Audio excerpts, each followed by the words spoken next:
Talk Radio. Thank you very much indeed, George Galloway. As always, it is a pleasure to be on the show. My show, The Late Night Alternative, with me, Iain Lee. We're coming live from some bloke's house. I don't really know where we are. It's certainly not Newcastle, like he told us it was. 0344 499 1000 is the telephone number if you want to give us a call. Across the UK, online and on DAB. Get an earful of unusual nocturnal emissions with radio's Lord of Misrule, Iain Lee. No relation, thank God. Unfiltered night talk with the original king of unconventional conversation. Late night Iain Lee on Talk Radio. We have ways of making you talk. Good evening, dear listener. Thank you very much indeed, George. We are coming live, well, not from Newcastle, as we were led to believe, Catherine. Sorry? Yeah. Yes. I'm just checking. Josh, everyone can hear us because it's very quiet here, but as long as people can hear us, that's beautiful. That's fine. We've been to Newcastle for all of 2 hours. Yeah. It took, I don't use this term loosely, it took bloody hours. I left my house at 11:30 this morning, and we got to Newcastle at about 6:15 this evening. It was what can only be described as a very long car journey. What made it seem longer for me was the fact that you had forbidden me to speak. Yes. Let's get rid of that music, Josh. I think 5 minutes of background music is more than enough to set the scene. That basically we're very tired, and I am very, very grumpy. But we'll put the grumpiness to one side because we are coming live from Simon's house. Hello there. Hi, Simon. How are you doing? I didn't give you permission to speak there. I do apologise about that. I just jumped in. We are in your house. You jump in whenever you want. Thank you very much for inviting us. More than welcome. Where are we? So we're in a lovely little town called Morpeth. Okay. Which, as you correctly pointed out, Yes. isn't quite Newcastle. No. It's about 15 miles from Newcastle. Yeah. It's nice. Listen, I've been nice. to Newcastle for 27 years, so it's not really changed a lot. But the drive out from there to here, it's about 25 minutes, half an hour drive. Yeah. It's delightful. very, very scenic. It's very nice. I'm guessing this is an historic town. Why don't you give us some historical facts about Morpeth? Oh, putting me on the spot. You can make them up if you don't. Well, I will. So there's a historic Morrison's here. It's been here, it's actually moved buildings. Historic Morrissey, yes. There's a lovely river, and there's a Carlisle Park, which is a massive park in this actual centre of town, pretty much. What's Morpeth Court? Because that looks like a castle. Morpeth Court, that's actually, I believe it used to be a courthouse. There is a castle here. That was the dumbest No, but question. It looks To like be honest, I'm only putting castle. 2 and 2 together because it's called court. I believe it was a courthouse. Oh, he's making it up. Well, I'm he's making making it it up. up. You said to make it up. He's a bullshine artist, this guy. He told us he was in Newcastle. There is a castle. Somewhere, allegedly. Yes. No, it's up by Carlisle Park, up on you go up some stairs, and it's a very tiresome walk up there. While we are here, there are 2 ways you can call us, guys, right? 0344 499 1000 is the telephone number if you want to call us. If you know Simon's number and you call on that, we'll talk to you on that. You jump the queue. Right now, though, this is going to be red hot all night. The only caller we've got is you introduce him. You know who the first caller is. Is it Mr. Caddick? Hip, hip, hip! Hip, hip, hip! You deal with him, Simon. Hello, Alan. How are you doing? I know, man. Can I say? I know. We shouldn't be asking that. I heard the yesterday show. Yes. What was that, Alan? I didn't hear that. I'm watching the Periscope. It's the first time I've seen Kath. Oh, hi, Alan. Can you see my fat belly? You see my fat belly? Yeah, and I can see my wait. Can you see what it says? Alan, can you read what it says on my top? She's turned the vegans against us. Something like that. It's a Daft Limmy quote. Yes. Daft Limmy, you know Daft Limmy. What are you up to this evening? Well, I've just been watching the Crystal Maze. Hey, we're watching the Crystal Maze now. Is this on? This is actually not live. You take this. Okay, yeah, we're watching the Crystal Maze, and it's got Citizen Khan on it. And Rylan. And Rylan, and some other celebrities that I don't know who they It doesn't matter, though, does it? It doesn't really matter these days. Is that you ringing, Alan? It's not my phone. No, my mum's ringing on Facebook Messenger, but I've come downstairs. Your mum's on Facebook Messenger? What, is she trying to get a replacement for your dad? No, that's the only reason That's the only reason people use Facebook Messenger is for a little bit of swiping. Is your mum swiping? No, she's ringing. Oh, she's ringing. Well, take the call from her. Don't you can't hang up no, on your mum. I've gone into the kitchen now. She'll probably tell me to take the remote down. Here's a lesson, Simon. There's no point in actually talking to Alan because he doesn't hear a word. I was just thinking, can you just patch into his mum as well? Have you ever been to Newcastle, Alan? No, my dad's family's from Newcastle. Oh, well, you can tell us where to go tomorrow then. Well, I don't really know that much because my nan died before I was born. Ah, that would. She was from Newcastle. Alan, you have a wonderful evening. Thank you very much indeed. Bye, Alan. Ta-ta. Let's go to Andy on line 2. Good evening, Andy. Good evening, Ian. Is this Andy from Morpeth? Yes. Ah. We're around the corner from you. Yeah, he's in Kirkhill, I believe. Yeah, Kirkhill, about half a mile away. Right, well, we'll drive past your house later on tonight and beep our horn. How's about them apples, Andy? Well, if you bring some cauliflower, that'll be fine. There we go, you see. Can you give us some history of Morpeth? Here's the thing, right, that I really got when we were in New York, and I'm kind of aware of it more and more, is just how London-centric everything is. Everything in the media is London-centric, and I think the BBC sending people to Salford I think it was a bold move, but I think it was misplaced. I don't think it solves the problem because all they do is the big names still present their shows in London, and the guests get flown up to Manchester or trained up first class, do the show, then come back. Also, transporting a load of Southerners to a different building makes no difference at all to the output. Everyone moved. They were given grants to move. So I think it was a good idea. I just think it was stupid. So what you're saying is they should have put it in Newcastle. They should have hired local people as well and had some more local voices on there. Yeah. But and also, talk radio is in London. I'm aware of that. But we are a national radio station. Unless you're on the M4 corridor, then of course you can't pick us up. But you can't pick you up here, I'm afraid. In my kitchen. We picked us up. I could hear George as we were driving in, and then it got a bit patchy. So I listen on the internet. See, the internet. And that's the thing. But I think we need to make, Catherine, you and I need to make more of an effort. You need to make more of an effort in your appearance, but we need to make more of an effort to make the show less London-centric. We need to get out more. But here's the thing. Driving to Newcastle was the stupidest idea I have ever had. I thought it was like 3 hours. It was about 6.5 hours. There's a sign. We're a 90-minute drive away from Edinburgh. Yep. We're 90 minutes away from Edinburgh. Told you it was nearly Scotland. You wouldn't have it. It doesn't help when half the road, like half the M1's like under roadwork, so 50 miles an hour. But this is my pledge to thee, Andy. I am going to make this show less London-centric. How's about that? So how long did it take you to get past the Metro Centre? That's the question I asked. I don't know what that means. Is that a joke? Is that a joke? The Metro Centre? It's a very well-known congested area, especially on a Friday. When you were driving past the Angel of the North, did you see the Angel of the North? We saw the Angel of the North. Further north. A rusty statue. Yep. Further north than that, so you go around the bend. Yes. Generally, was it busy there? Or? Do you know what? It was all busy. It was just one big busy. Yeah. I'd switched off my mind at that point. The normal thing for and was on autopilot. Andy, did you give us some history of Morpeth? No. Well, thanks very much for calling. 0344 499 1000 is the telephone number. Now, by the way, if you want to know what Simon looks like, or more importantly, what Simon's house looks like, if you go to periscope.com/Iain Lee, we are streaming live video, and if you can see, he's got a great view of New York. Yeah. You see? It's live, coming in live now from satellite. Live. How do I know that man on that advert? I don't know. I know him. What do I know him from?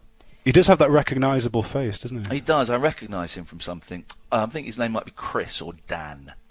Anyway, so we're going to be here doing the show as per usual. You are welcome to call in about any old nonsense. Haven't looked at the papers. I don't know what's going on. The only bit of news I know is that Trump is pretending he's never met Putin before. This is the first time they've met. Yeah. And he said, "Did you interfere with the election?" "No, Okay, I take you at your word. That's that sorted. That's that sorted. They're pretending they've not been sexting each other for the past 6 months. And France has banned petrol and diesel cars. That's that's Lasagne. It's not until, like, 2040 or something. I'll be dead by then. The world may not be in existence by that point. No, so, exactly. France don't have to worry about it so much France now. will be long gone by then. So that's all I know. You're more than welcome to call in, though, dear listener. 0344 499 1000. Here is your cue. Get your finger hovering over that button, Josh, in the studio, because this is the Late Night Alternative with me, Iain Lee, on Talk Radio. The wild man of late night radio is back. Iain Lee on Talk Radio. We have ways of making you talk. Good evening, dear listener. The Late Night Alternative with me, Iain Lee. Catherine is here. Boom. We're in Simon's house here. Hello. And we, Barry. Hey Ian, nice to talk to you. And, it must be. Yeah, best wishes to Simon. Hello, Barry. This evening. How you doing, he's been very kind, Barry, in letting us use his house. Although, here's the thing, we're in quite a narrow street. Yeah. And the kids in the house... Is that you who ran over the football earlier? Yes, I ran... I saw that from the window. I ran over their football. And I was trying to park in a very, very tight space. And if they hadn't been watching me, I could have done it.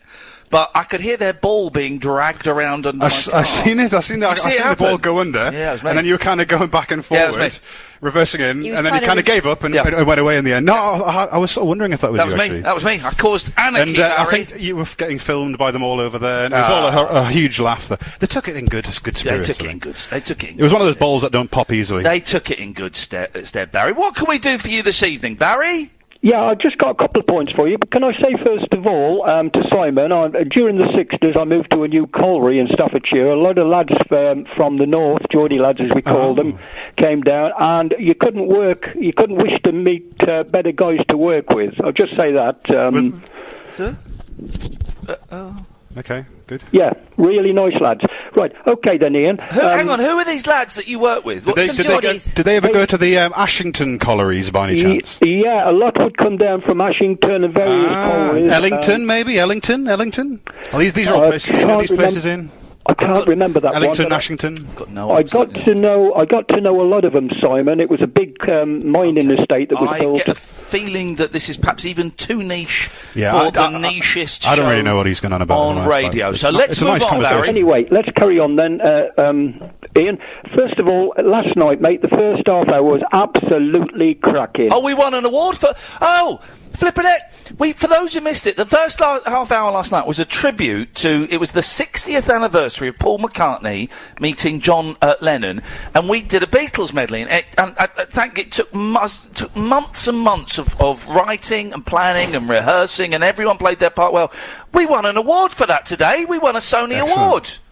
Well done, and fair shout to you and Alan and Catherine, and it was a real old knees up, mate. It was thoroughly enjoyable. Well, I mean, there's not many people doing radio flash mobs. I think we may be the first. Yeah, we won a Sony Award as a result of that, so thank you to everyone who voted for us. And how much practice did Caddick put into that? Because I thought he was on spot. He was on point. Absolute months of rehearsal for that, and all of these shows are scripted and written weeks and months in advance, just like this conversation we're having now, just like this bit of the conversation. It sounds spontaneous, it's rehearsed, and when I stop speaking, Barry will pick up.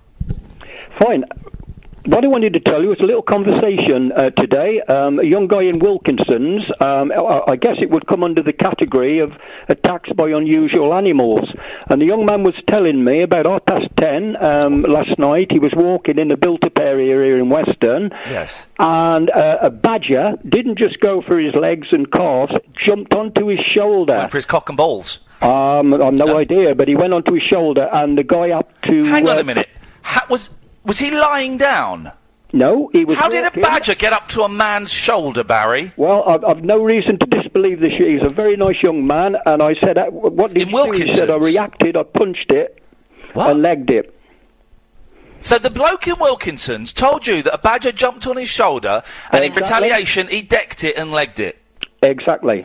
And you believe that? I did believe him, yes, because I know the guy quite well, and he's a decent young man. Thanks very much for calling, Barry. Let's go to Chris, who's in Dundee. Good evening, Chris. Good evening. Do you believe that story? Here's tonight's phone-in. Do you believe the story that bloke from Wilkinson's told Barry? 0344 499 1000.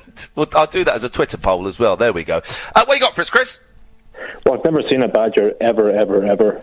I used to live in France, and it was a big debate between us, did badgers exist or not. I've never seen a live badger. I've seen, obviously, the corpses of badgers, but then they could just be made out of an old cushion. Yeah. So I'm pretty sure badgers don't exist. No, they definitely do, because there was a crushed one on the A19. Oh, no. No, but the fake. But I reckon it's the same crushed badger. Really? I've only seen a dead one. They could make it out. Could make it out of just a bit of sack and paint it. This is really interesting, Chris. I think I'm being red-pilled. Yeah, I don't believe in badgers either. Have you seen one ever? No, never. I've never seen a badger. Dead or alive? I've seen a dead one. Is he listening to me? Can Chris hear me? I can hear you, yeah. Okay, because you're asking questions to which I've already given you the answer. Anyway, Chris, what you got for us now, apart from badgers? I was just wanting to bring the show down a wee bit. Oh. I think I'm doing a good enough job at that, but okay. So what it used to be, whenever you had no listeners, about feeling ill and... Oh, yeah. Not very... Yeah, of course. Well, we had no listeners. His observation is correct. I'll give him that. Go on, Chris. Can I talk about this, or should I just leave? No, of course you can. Hey, listen. Here's the thing, right? This is a show where people can talk about absolutely anything, and I do think that maybe there was a period where I got we maybe wallowed in the misery a little bit too much, and there would be like weeks where all the shows were just me saying I wanted to kill myself, and right, and listeners voted by switching off in their droves. That's fine, and we've gone back, and I was arguing with someone on a forum the other day saying the fun is back, the giggle factory is open, but. If people want to share their stories of struggling with everyday life, then they are more than welcome to. And I still do as well. You know, I talked the other day about it. So, no, Chris, please, you go ahead, man. Well, this isn't my actual point, but does the Giggle Factory stress you out? Does the Giggle Factory stress me out? That is an excellent question. It doesn't seem like the real... what you're feeling right now. Well, okay. Does it stress me out? Yes, it does. Right now, this is what I'm feeling. There have been times in the past sort of 2 months that we've been doing this style of show that I have been faking it a bit, partly to see if I could fake it. And then there were a couple of days this week when I did, I wanted to jump off a bridge. And the shows, I think, sort of Tuesday and Wednesday, kind of reflected that in that they were a little bit more sombre and a bit softer. Well, I got into it because I listened to Barry from Watford, and I got through to you from there and listened ever since. But I just thought, recently, it has sounded a wee bit... Oh, God. Hang on a minute. Here's a head flip. Don't tell me you're going to stop listening because it's got too much fun now. I'm never going to get the balance right. And that's going to send me into a spiral of depression. It's fun, but I just miss sometimes when a lot of your listeners probably do feel contact with you through mental illness, I suppose it is. Well, we had about 40... Here's the interesting thing, right? And you can't please all of the people all the time, and I know that, and sometimes I try and chase that a bit. When we were doing all the shows were a bit down... Yeah. We some shows we registered 0 listeners. That was kind of depressing for me. So I had a rethink. And then I think it was maybe Monday or Tuesday this week, and we did talk about feeling down, and we had about 45 minutes of calls, including, I can't remember the names, but a call from a young lady and a call from a young guy, and someone posted on Twitter, I haven't listened to someone posted on Digital Spy, I haven't listened for ages because it got miserable. Then I turn in again and I hear he's still doing miserable radio. And I had to go, no. For the last 2-3 months we've been doing fun stuff. That was just 45 minutes of... So... we can't please everybody all the time. Here's the thing, right? When I'm feeling as crap as I felt this week, I'm going to come on and say I'm feeling crap. I I mean, God damn it, I opened nearly every show last week by saying, hey everyone, I hate myself. How are you doing? You know, so I don't know how more blatant I can be, that I hate myself and I'm depressed, but I can also have a laugh. Does that make sense? Now it sounds like I'm being aggressive to you, and I'm not. I emailed you during the week about listening to your favourite album and singing your favourite album and seeing if that cheers you up. But today, that hasn't cheered me up. What's going on for you, man? Why are you so... has anything happened, or is it just a chemical imbalance? No, it's just... everyone asks, what's happening, what's wrong, blah, blah, blah. Nothing's happened, nothing's wrong. I just don't feel right. Yeah, I know what you mean. Sucks, doesn't it? So what do you do? And actually, I was at an optician yesterday, and she asked, what are your hobbies, what are your pastimes, what do you do in your spare time? And I said, well, I don't know. I try not to kill myself. Yeah. I know what you mean. I know what you mean, man. What are your hobbies? I try not to kill myself. And I get it. There's, do you know what? Today has been distracted by me driving a stupid distance and by coming to some bloke's house who's kindly invited. You know, so today is one of those days where, you know, nothing is real and all of that. But then Sunday night, Monday morning, I go back to reality, you know, after we do the rabbit hole, and it sucks. But don't feel that you can't call in, even if we're phoning, you know, even if we're doing a show where we're talking about aren't balloons fun, you can still call in and... Which they are, by the way. Which they are a lot of fun. There's that big thing over there. You can still call in and say, you know, life sucks, man, and you know, it hurts. What was that balloons fun? Balloons, I'll tell you what's the most fun about balloons is when you do that trick where you put a pin in it and it doesn't burst. Oh, can you do that? Yeah. I might have some balloons. Get some balloons and get me a pin. I'll have a look. And get me some sellotape. Get me some sellotape and I'll do it for you. Well, listen, Chris, thank you for that. Hang in there, man. Sorry to bring the mood down. I just wanted to... No, here's the thing. You haven't brought the mood down at all. And this is another thing. Talking about, you know, wanting to kill yourself and stuff, it ain't bringing the mood down. It's honest, and I am a big fan of honesty, and I appreciate your honesty. So thank you very much. Yeah. Can I just say one thing before I go off? Yeah, go on. Kath in that denim dress. Cut him off. He's a pervert. He's a pervert. Speaking of perverts, evening, Nigel. Oh, evening, Ian. This is Nigel from Maidstone. Yes, it is. Hey, I was hoping he was going to call up. And, I took an antidepressant this evening and I feel worse. You feel worse? I feel worse with it than what I did last night. Because they make you so tired and drowsy, don't they? Because the idea is for them to relax you. I thought this conversation with Nigel was going to be a bit more fun. Well, I'm going to cheer you all up in a minute. I do apologise, man. Do you have a song? I'm going to do Memories. This is a nice song. Memories. Oh, it's lovely. Nigel, what's happening? I want to do a song in a minute, but I want to talk about what I've seen today. Okay, what have you seen today, Nigel? Well, there's a concert in Tunbridge, a town near me. I went to Tunbridge, and I met the people setting up for a band called Madness, the famous Madness. Baggy trousers, etc. Well, it's not the real Madness band. It's a cover band doing the fake Madness. And I thought it was the real Madness until they said no, it's not. It's a cover band. Right. So I didn't bother staying because they wanted like £30 a ticket. I know, but sometimes the cover bands are just as good, or if not better, than the originals. Yeah. Russell Watson is in Tunbridge on Sunday. I'm going in the afternoon. Is it the real Russell Watson or the fake Russell Watson? The real. This is the real Russell, the one that sings with Charlotte Church. Sometimes. I thought Russell Watson was a comedian. No, he's a singer. Who's the comedian? One comedian with a brain hemorrhage, didn't he? Russell Howard. Russell Howard, yes. Yeah, you're getting them mixed up. But I mean the singer Russell Watson. Anyway, he's very famous, and it's only £30 for a ticket, which isn't bad. Well, that sounds like an absolute bargain. If you I'm like going on Sunday afternoon. Yes. It'd be nice, if it's a nice sunny day, bike ride to there, and hopefully I'll get to meet him, and maybe I can maybe do a song with him or something. I think the chances of you doing a song with him are really slim. Is Nigel still in touch with Nigel?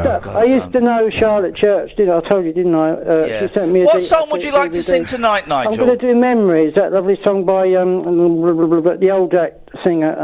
Barbara Streisand. Yes. No, the English girl. Yes. I can't remember her name offhand, but she was very famous. That begins with G, I think. Okay. You sing. Doesn't matter, does it? No, it doesnn't. It'll come to you.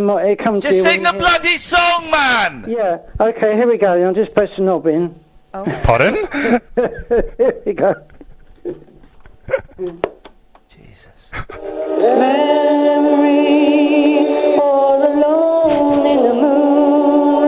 Cut him off, Josh. Cut him off. Cut him off. That is, I've always... Here, two songs I never want to hear again. Memories and Send in the Clowns. Isn't it rich? Oh, that's bloody awful. Depressingly awful songs. Dear listener, we're going to take a quick break. Then when we get back, you're going to hear our exciting journey from the south to the north. This is Talk Radio. Across the UK, online and on DAB. Late night, Iain Lee on Talk Radio. We have ways of making you talk.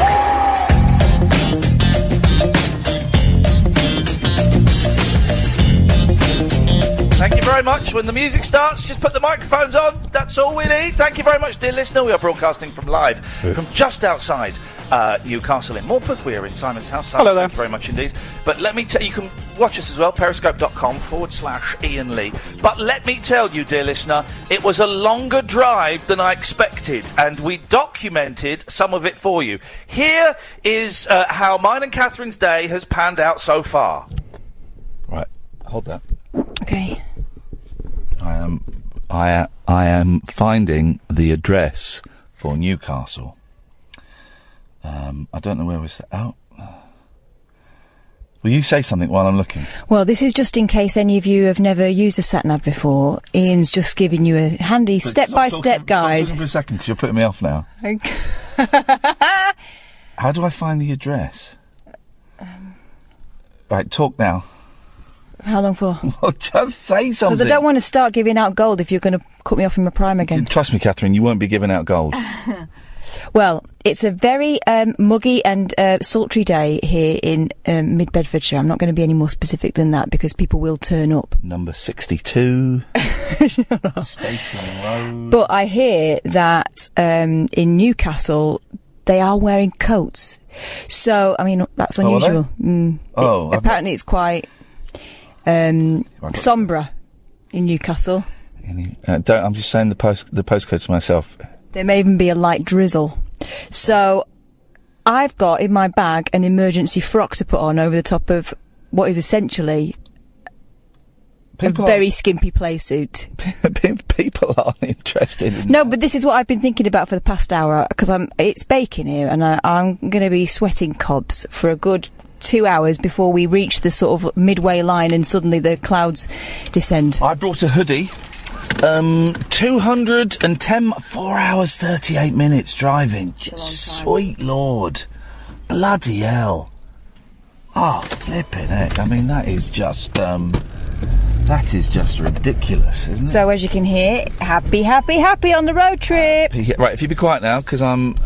hey. No, it's okay. It's the curb. It's fine. And again. Still in backwards. There we go. Still in backwards. Right, no talking, please, because we should get towards the end of this. Hang on a second. Oh, my radio's not working. Oh, God, no, really? This could be awkward. What's going on here? So what's happening here? Hang on. Nope. Stop that, because this is my radio's not working, and I don't want people to know my radio doesn't work in my Ferrari. Ian does not drive a Ferrari, and his radio is buggered. Sorry, could you say that again? The line's not very clear. Can you please confirm if you've had an accident within the last 2 to 3 years that wasn't your fault? Yes, I have, yes. Please hold for 1 moment. Is that a real person? Hello? Hello? Hello? Hello? Yes, how are you there? Are you fine? I've just been reminded about my car accident and it's made me sad. When did you have the accident? It was at night time. When did you have? What was the date? It was, yes, I have. Okay. Did you suffer an injury in the accident? What? Did you suffer an injury? Yes, I did. I suffered a fatal injury. What is your car number plate in which you had the accident? What is what? Car registration number in which you had the accident. F for say, F for Foxtrot, say 4. Alright, Well, am I going to get my money or not? Am I going to get my money for my fatal accident or not? This is the most fun journey I've ever had, and we've literally been in the car for 30 seconds. What's going to happen next? Only time will tell. Right, what's going on? Are you recording? Yeah. Hang on a second, hang on, let me, you should have said. Britain's conversation on... No, hang on. No. Ian Duncan-Smith and Ed Miliband refer... No. Cancer, neuroblastoma. No, it's,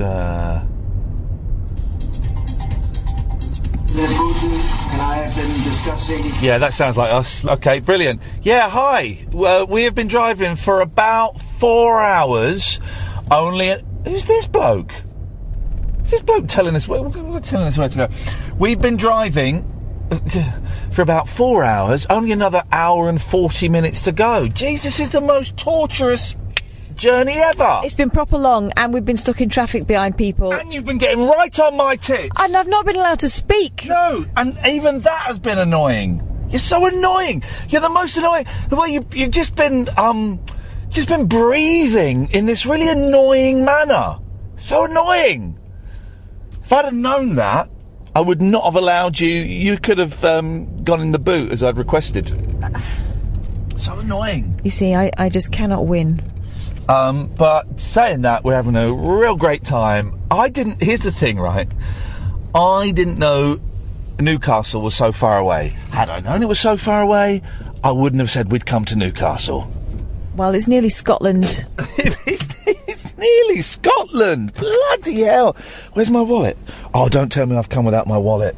Oh, no. Oh, here we go. I knew there was a reason you invited me. Right, come on, let's go and have a Jimmy Riddle. You recording? Yes. Don't keep doing that while I'm listening to Radio 4. While I'm just... Used to go on a Saturday morning and go down the... Oh, talk radio. You do the talking, because I've been driving for 6.5 bloody hours. Yeah, but you've not allowed me to speak for that entire time, and I think my mouth might have sealed up. I turned on Twitter when we stopped for a Jimmy Riddle, and I was... I'd been trolled. I was being cyberbullied because of a lie that you'd put out fake news, hashtag fake news about me. So you're denying that you banned me from talking? Just do the talking, because I'm not being funny, Kath. I'm in a really crappy mood because of this drive. Yeah. And now you're just getting a microphone and shoving it in my face. You just do the talking about Newcastle. All right. What a brilliant place it is. Newcastle, we are now in you and driving through it. But do it properly. What? Don't do it like a knob. I don't think I can win with you today. No, you can't. Just do it. I thought this was going to be a fun road trip. Why are you even... I didn't think it would take 6.5 hours. Have a find the hotel. Just do it, but don't do it in an annoying manner. Right. So, we're now in Newcastle, one of the industrial centres of the north. It's looking a little bit overcast here. But kind of beautiful in a slightly Edinburgh-ish way, I would say. What does it even mean anything in a slightly Edinburgh-ish way? It's ridiculous. Look out, Judith Chalmers, Boyle's on the thing. Okay, well, as you can hear, my companion is as delightful, charming... Out the way! And... Idiot! Oh, God, and... Stupid people. Friendly as ever. So, this is going to be a fun show. Put that down, because I can't find the bloody hotel.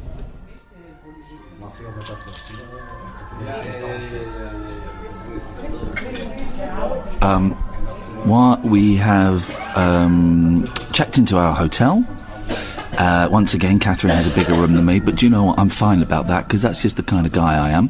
And we have a couple of hours to kill before we go to Simon's house to do the radio show, so we've stopped off for a traditional Newcastle brown, or it's a curry, so the food is brown in colour. It didn't actually sound a bit racist, didn't mean it to sound racist at all.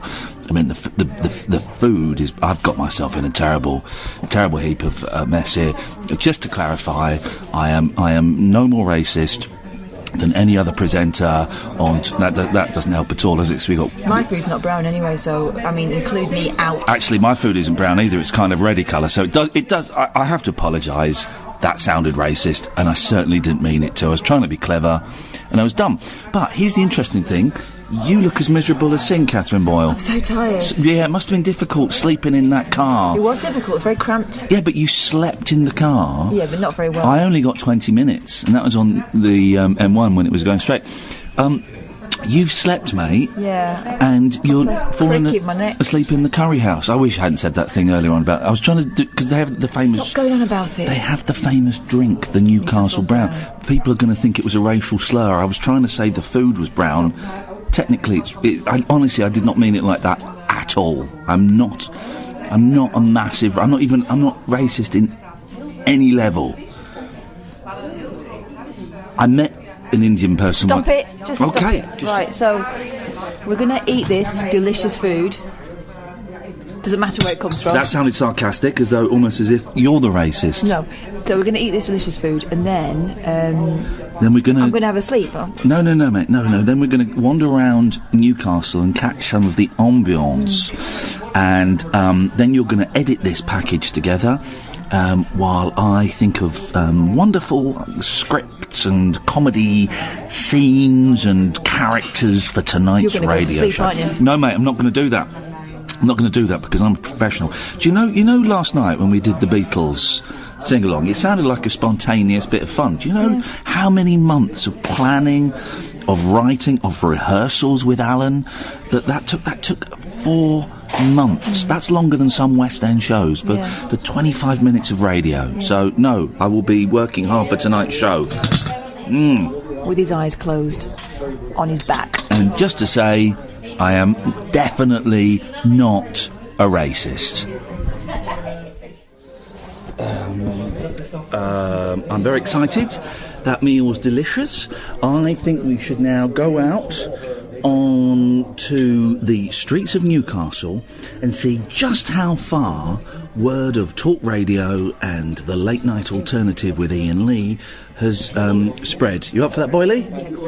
Thank you very much. That was fantastic food. Right, work. Come on, let's go. No, don't. Come on, we're going to go out and we're going to do it now. Come on. Chop.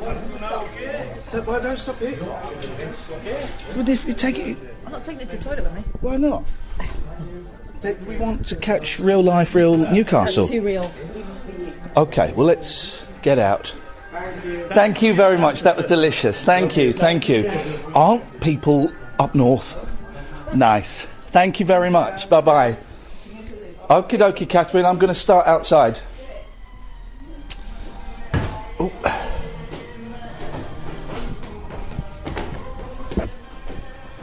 Right. Thank you. Yeah, thank you, mate. Cheers. Right, let us see if we can find some likely people who might be fans of talk radio. Let's have a little look. There's some gentlemen over here. Oh, you got run over. Sorry to interrupt you guys. I'm asking about talk radio. Do you listen to talk radio? I'm afraid I don't. You've never heard of it? I've heard of it, but I don't. Do you know James Whale? Yes, I've heard of him. What do you think of James? Not a lot. Bit of a tosser? Yeah. You're No, I'm not. I'm not James. No, do you recognise me? When I have heard him on the radio, I've never thought a lot of him. No. So very old-fashioned. Do you recognise me though? Because I've been on TV. No. The face is familiar. That's all I can say. Does the name Iain Lee mean anything to you? No. No. Unbelievable. Welcome to Newcastle. OK, well, maybe those guys weren't our demographic. They were a couple of old men, probably drunk. Well, these people look like a bit more with it. Hey, guys, do you listen to talk radio at all? I'm in a rush. Yeah, but do you ever listen to talk radio? Yeah. Mm-hmm. Who's your favourite presenter on there? I don't know the name. And my name is...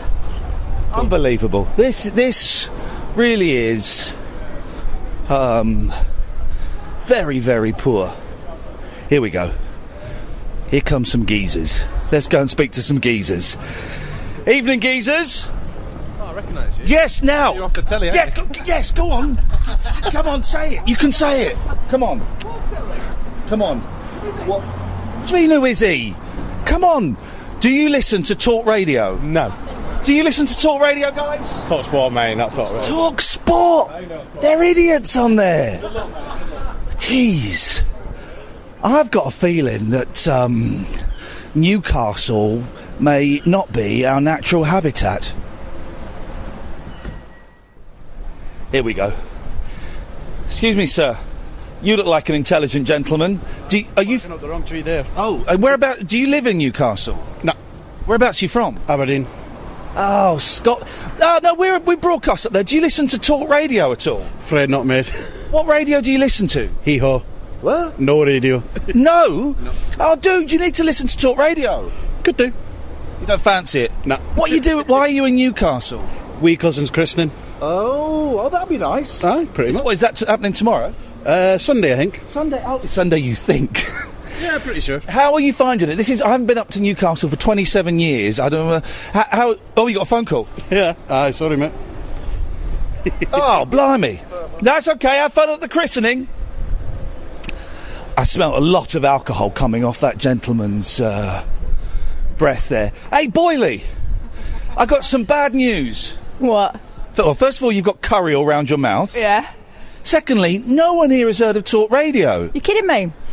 I met some lads that listen to talk sport, right. And I met some blokes that thought that James Whale was a tosser. Okay, so they have heard of talk radio then? Well, no. They've heard of James Whale? Yeah. Oh, dear. I've got a feeling this is, that the talk radio marketing campaign is not working very well. It's not reached Newcastle. But people here are very nice, and I can give you a symptom and a sign that we're up north. Symptom, yeah. I just went to the loo, right? Yeah. Lady started talking to me as we walked in. Yeah. About you, asking where she knew you from. Oh, yeah. Right? That's good, yeah. And continued to talk to me as we both had wheeze in separate cubicles. Sweet. That only happens up north. Sweet Lord. You still got curry around your mouth. This guy looks like our audience. Good evening, sir. How are you? I'm very well. How about you? Do you live in Newcastle? Of course, yes. Well, listen, I haven't been to Newcastle for 27 years. Where should I go and what should I see while I'm here? Right. Are you looking to some nice fun? I want some nice fun. Yeah, nice fun. Right. Yeah. With your... Wait, she's a friend. She doesn't need to come. Right, okay. Nice. Best place is in the quayside. Okay, yeah. Very, very friendly, everyone. Yeah. And level high class in the drink. High class level drink? No, anyway, yeah. Okay. Very high class. Another way is in the town centre, just only 55. That is opposite, near the... Okay. Only 55 and... What? Any nightclubs opposite in the 55. Okay. You've got a very strong Newcastle accent. Absolutely. No, I don't know. My accent is Newcastle. Yeah, you're from Newcastle? Newcastle? Newcastle, yeah. Right. Have you heard of talk radio? Yeah, I heard before. Who's your favourite presenter? God. Can't argue with that, brother. Have a lovely evening. And you. Thank you. Bye-bye. Yeah, I think we should go back home. We're here now. It took too long and I need a sleep. We've just spent 20 minutes arguing whether that is a cathedral or a church. And it says on it cathedral. And you're going, no, it's not a cathedral, it's a church. Well, it says Cathedral Church on it. Yeah, but exactly. It says Cathedral on it. Yeah, but then it turns out it's a Catholic one. That's why it's little. Mate, you can't now start dissing the Catholics. I'm not. I'm just saying that's why it's diminutive. Saying Catholics are small-minded. No, I'm not. I'm just saying they don't run this country. Can I just say, this is not in any way the vile bile that's spewing out of Catherine's mouth is in no way an indication of my views on religion. This is you trying to get back after the restaurant comment, isn't it? There's no restaurant comment because you've edited that out. I haven't. Oh, balls. You should have edited that out. You can still edit it out because it hasn't gone out yet. We'll edit this out then as well. Edit this out? No. Don't edit, right, the bit that I said about the food, edit it out. You've been vile to me today. Why should I do you any favours?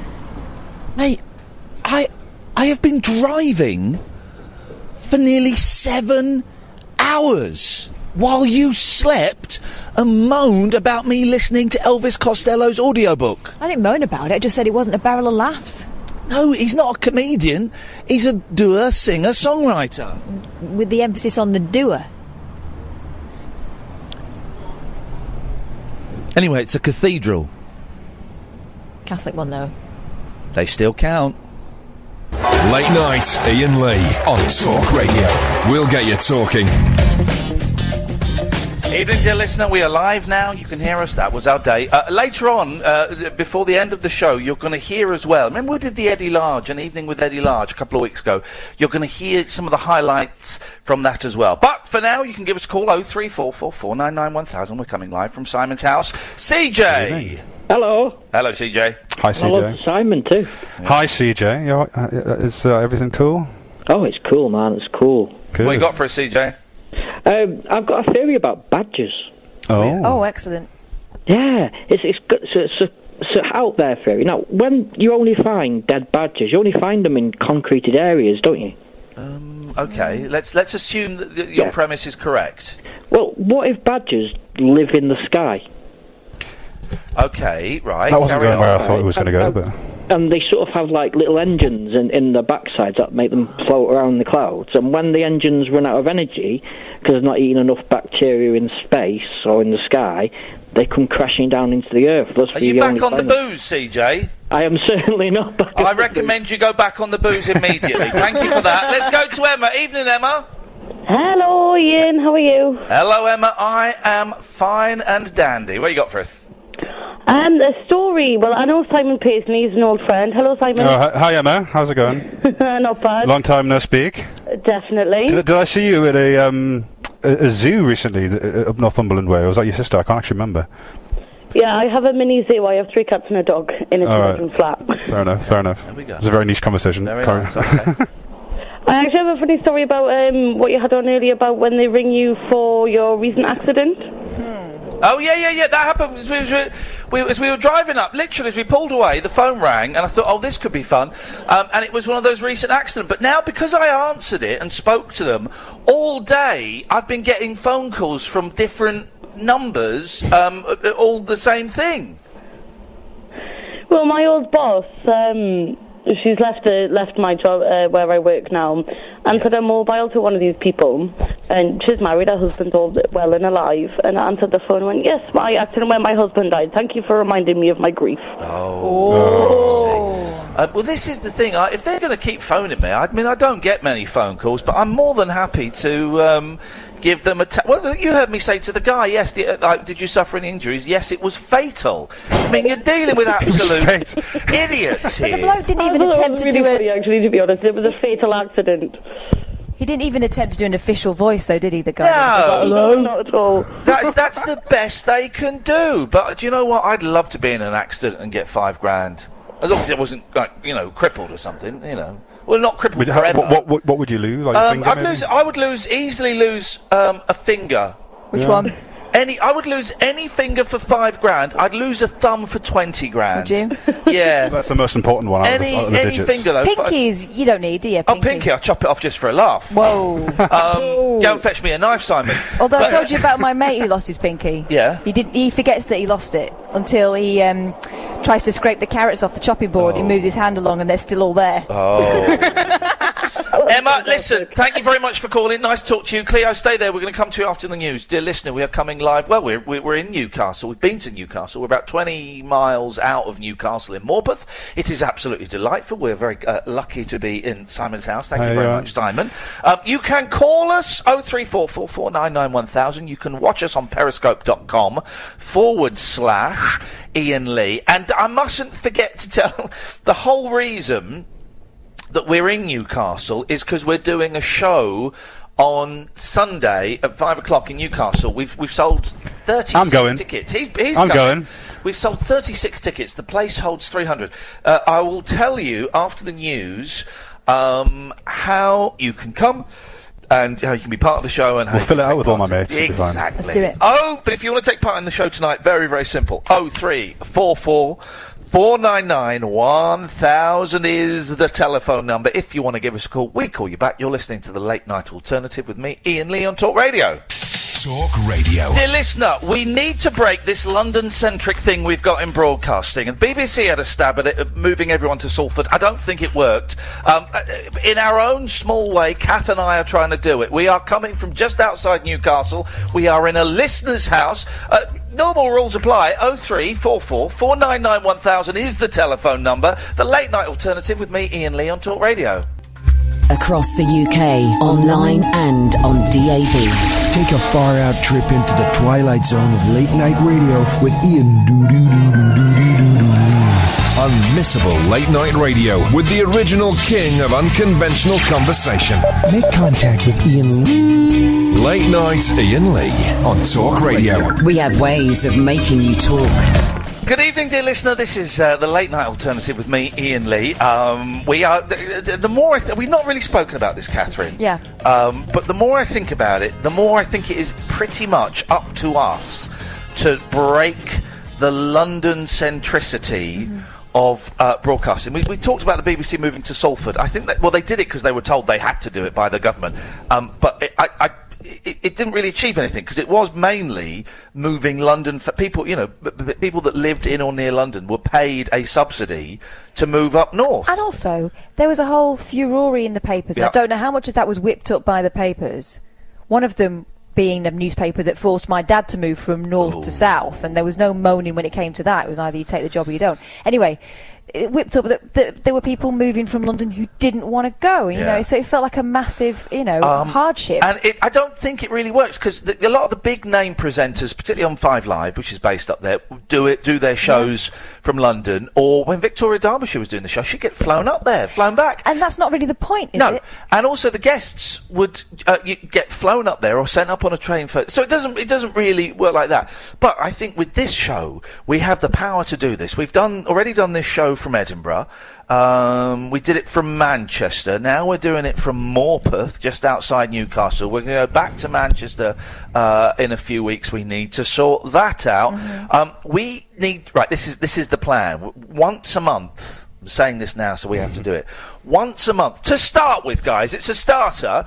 We're going to come from somewhere that is not London. Well, I've had someone already on Periscope saying when you're going to Ireland, when you're going to Scunthorpe, so there are places, Well, there are places. I know there's places. No, but there are places that would like us to go there. You know? Okay, this is. Well, let's put this into action. At least once a month. And I know it's not a lot, but we're just 2 people, and I have to do the driving. And bloody hell, I'm never driving to Newcastle again. That was the worst mistake of my life. I drove to Manchester, as you will remember, with not so hilarious consequences. But that is Manchester's like half the distance. I know, but still, I'm trying, and I'll do the next one. At least once a month to start with, we are going to make it our mission to come from somewhere that is not London. And I understand why everything is London-centric, because it's the capital city, it's where all the businesses, it's where the main studios are, it's where production companies are, it's where blah, blah, blah, blah. Yeah, so I get it. But the problem is, when I was growing up in Manchester, there was never anyone that sounded like me on the radio. There was never anyone that sounded like me on the television programmes, where for example, and this is a bad example, but Jim will fix it. The kids Oh, never why see... did you have to bring that No, up? but they always seem to be London For kids. goodness sakes. Anyway, probably just as... What well, about... I never got my letter one answered. thing we can all agree on, though, can't we? That the Belfast Why Don't You wasn't worth watching. Oh, I liked it. When it was Belfast Week, and this isn't me being racist, when It it was is. Belfast Week, switched off. No, I liked it because I like the way it said Felham. Felham, but I couldn't understand what they said. Anyway, let's go to Ed. Good evening, Ed. Hello. Hello, Ed. Yeah, how are you? None of your business. What do you want? To know how you were. Sorry? No, I didn't. Basically, I haven't listened at all. Your guy was filling me in that you're in Newcastle or somewhere. Northumberland. Right, okay. Right, And, what do you want, Ed? Nothing, I just want to speak to you. I tried to phone, maybe 2 months ago, and there was a massive queue. Right, okay, well, you're through to me now, so what do you want to say? Have you thought of doing maybe more shows in London? Is that a thing? I didn't hear what you were saying, but no. Yeah. So, what are you doing up there? Well, Jesus, bloody hell. To getting away from idiots like you, Ed. Yeah, I know I'm an idiot, but yeah, I didn't have a topic. Are badgers real? Right. Thanks for calling, Ed. Let's go to Cleo. That was a very good call. Jeez. I mean, really? What is... Cleo's the local lad, isn't he? So he's waited 2 months to do that? Yeah. Fairly local. Why are you? I'm fairly local. Here we go, Cleo. Bearing in mind we finish at 1 o'clock, so let's start your story now, Good buddy, and we'll lad, get here about we a quarter of it done. I'm glad to see you made it anyway, safely Yes. and soundly. Yes, no we've crashes, made it no safely accidents. and soundly. Guided by, pretty much, by Elvis Costello's audiobook, which I absolutely love. I don't know anything about him. I don't really know that many songs, but flippin' heck, I love his audiobook. He's got such a soft... Thing is, he loves it. He loves it. And he's got such a soft... voice, which is a hint of a Liverpool accent, a little bit transatlantic, a little bit London. It is brilliant. I've fallen in love with Elvis Costello. How's about that? That's good. Because he seems to have a good sense of humour, though. But he's come across in... Yes, it does. He spends 10 minutes talking about his dad doing the vocals to the Secret Lemonade Drinker song. No, oh, well, of course. And he was also on... Go on. No. No? I'm thinking Gary Shandling, but it's what's the actual name? No, it's on Frasier. Anyway, yes. Gary Shandling, but his programme... Larry Sanders, yes. That's the Cleo. fella. Dear God. Anyway. Right. I've sent you some pictures on Twitter. Not okay, rude mate. ones. Yeah, I can't really see Twitter. Well, the thing is, you've been to Newcastle Cathedral today. Yes. And what were you doing the rabbit hole this weekend? Oh, yes. There's a famous thing in the square of the cathedral called the Vampire Rabbit. And it's a little gargoyle, and it is genuinely scary little gargoyle thing above a door. Thanks for calling, Cleo. Right. Have they legalised LSD? The plan that I had in 1995, where I took acid and said, man, everyone should do this. I'm going to spike the water. Did I actually do it today? Because everyone is talking out of their backsides. I normally don't call... I do listen to your show all the time, as I've sort of discussed before, but I don't really call unless I feel as if I can contribute something, Yes. you know. That's, there's a tip. you know, I don't just phone up and go down the phone, you know. 0344. But you could. I could. Oh, I could. And that's the beauty of it. 0344 499 1000 is the telephone number. But Cleo is right to remind us that the reason we are here is on Sunday. Catherine and I will be performing at the Stand Comedy Club at 5 o'clock. 5 till 7. The show is. The venue holds 300. Look at that lady on the telly. The venue holds 300. The show is on Sunday. There are 264 tickets left. So I'm making my aim to fill all of them. So guys, hurry up! I've got hundreds of them, obviously. Those tickets before they sell out. They're only a tenner each. So if you're coming, that's brilliant. If you're not, you'll be able to watch this show on Periscope, and also you'll be able to call in and you Skype us and stuff. So follow me on Twitter. You will be able to find out more. Let's go to Rich. Good evening, Rich. Oh, forget I said that, actually. I was ringing up to see if, to pass on a cordial invite to Kingston upon Hull to do the show. Yeah, okay. It's nice, though. Culture 2017. Hang on a minute, mate. I don't know if you heard. I didn't say no. I went, yeah, okay. You don't have to sell it. I know. I heard that. I was just sort of giving a bit more background to the city that we are. I know Hull. Hull. There's a lovely sea life place there, I believe, in Hull, isn't there? I know Hull. There's a giant proper in the square at the moment. Sadly not. That went a couple of months ago. Okay. It was there for 3 months. But I've been to Hull again when I was about 17 years old. I was when I went to Newcastle. Yes. Okay. Fine. We've been there since. Huh? We've been there since. Not to Hull. Yeah, we have. What? For those silly BBC awards. Yeah. Oh, jeez. The merit badges. Yes. Okay. When were you thinking? Well, you said you were going to want to fancy doing it monthly, so you could always come up next month. You feel free to come. Right. We can't. Listen. Here's the thing. We're going to Manchester at the end of July, so it would have to be. We're looking at August or September. Great stuff. Well, the end of August, start of September, there's a thing called Freedom Festival over a weekend here, which is... That's where everyone just covers the George Michael song, is it? That's not a bad idea. I'm sure we could do do you know what? Imagine a weekend festival, right? The Freedom Festival. It starts on Friday at 2 and it finishes at 11 o'clock Sunday night, and it's just people doing their interpretation of Freedom by George Michael. With George Michael masks on? If they wanted to. Yeah. That's not compulsory, but if they wanted to, then yes. I'll nip down the joke shop tomorrow and see if I can buy one. That would be awesome, actually, wouldn't it? Yeah. Yeah, send me, Rich, send me an email, ian@ianlee.com, and we'd love to. Great stuff. Cheers. Nice one, man. Thank you very much indeed. Simon, you do silent discos. I do, yeah. I've been in a silent disco once. I'll be honest. Whereabouts was it? I'm going to move that ever slightly away from your mouth. It's all right, we don't need to go. It was like on the South Bank somewhere. But it's the thing where you have the headphones on. Yeah, so very similar to what we're doing now. Yes. There'd be 2 channels or 3 channels of music, live DJs, so you can just sort of tune in. But the no one can hear the music unless they've got the headphones on. Yeah, that's right. So you've got a massive room full of 500 people. Yeah. They've all got their headphones on. Yeah. Take your headphone off, and it's just singing, shouting, people's, do you want to go on a date and all that, or whatever. Put your headphone on and you can just rave away to whatever's on the channels. ABBA, maybe on Channel 1. This is why would you want to, surely you should all be dancing to the same thing. Well, that's the beauty of it, though, because it kind of makes that sort of weird, interesting atmosphere of you might get half of the people raving along to the latest David Guetta hit. Yes. And then, another half... Remind me to look up David Guetta. Oh, you do know who he is. Then another half, just raving on to an old classic from the 70s or whatever, or a bit of Chesney Hawkes or something. Yeah. And you've just got that sort of, it just looks odd. When you take your headphones off, it just looks really strange. So you run it? You do DJ so I run one of the companies. There's a few of them now. Yours is the best, though. We're one of the first. Yeah, of course, we're a headphone party.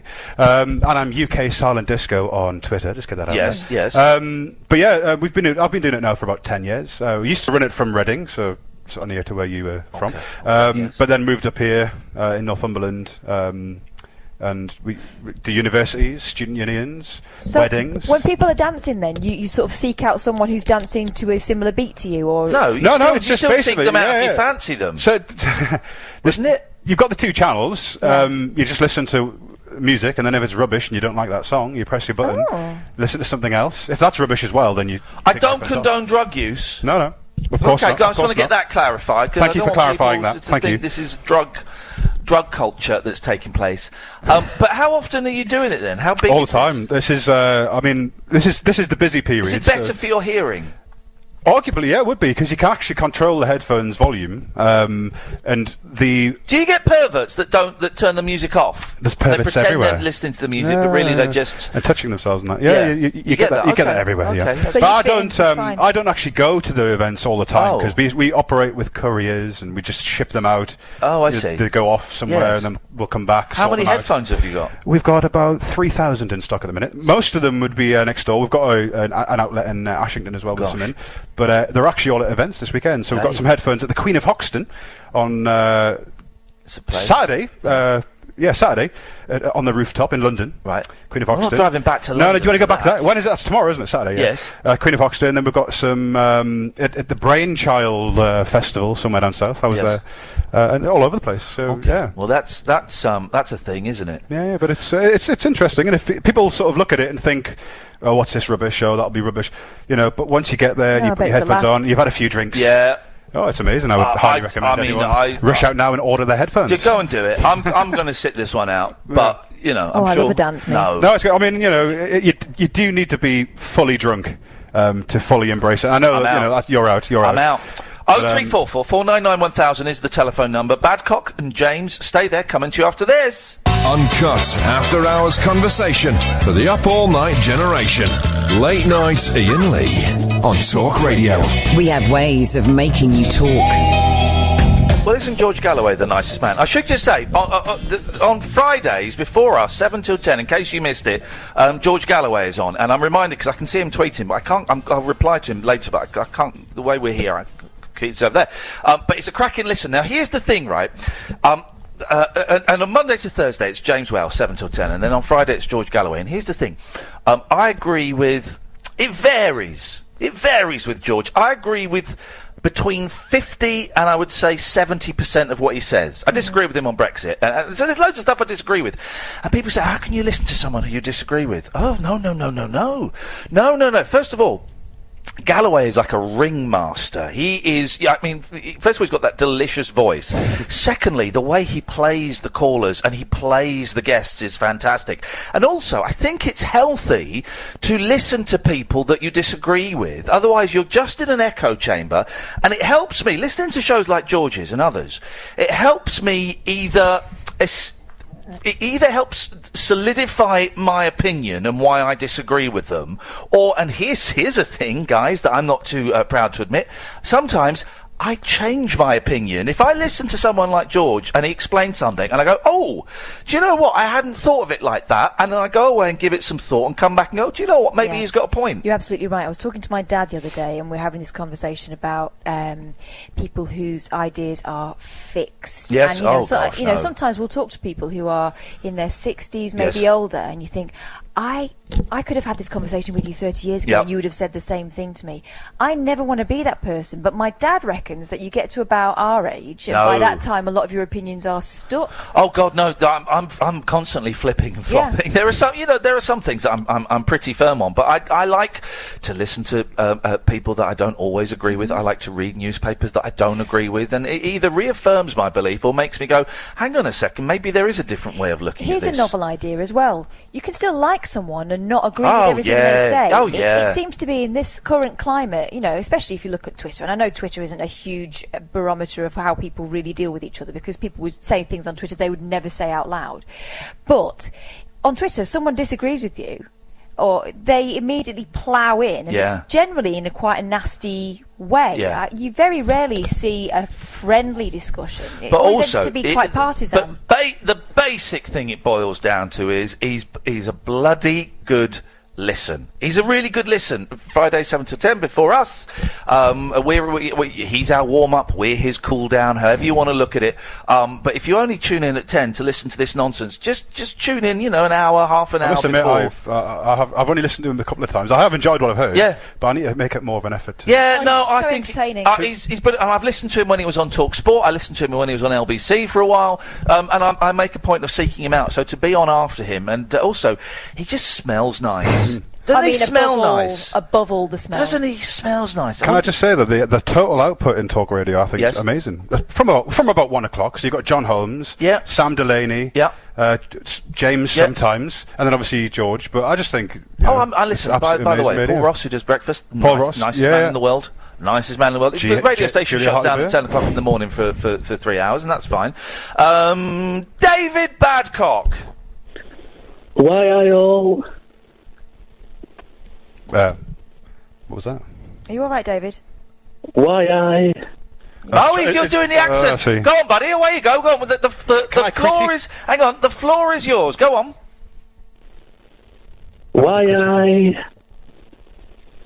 I... Okay, the new. Okay, No, there that's we go. Scottish, that's Scottish, that's Scottish. You veered a few miles north. David, I'm guessing that tonight you're sober because it's only 20 minutes past 11, so you've probably not had time to get all that booze down your neck. What are you up to? Seancing? You're doing a seance? You're doing a Ouija board? You've got the planchette? Are you talking to spirits? Are you being entered? What's happening? Well, I'll tell you what's happening, Ian. Yes? I've got you on my TV. Oh! Are you watching old videos of the 11 o'clock show?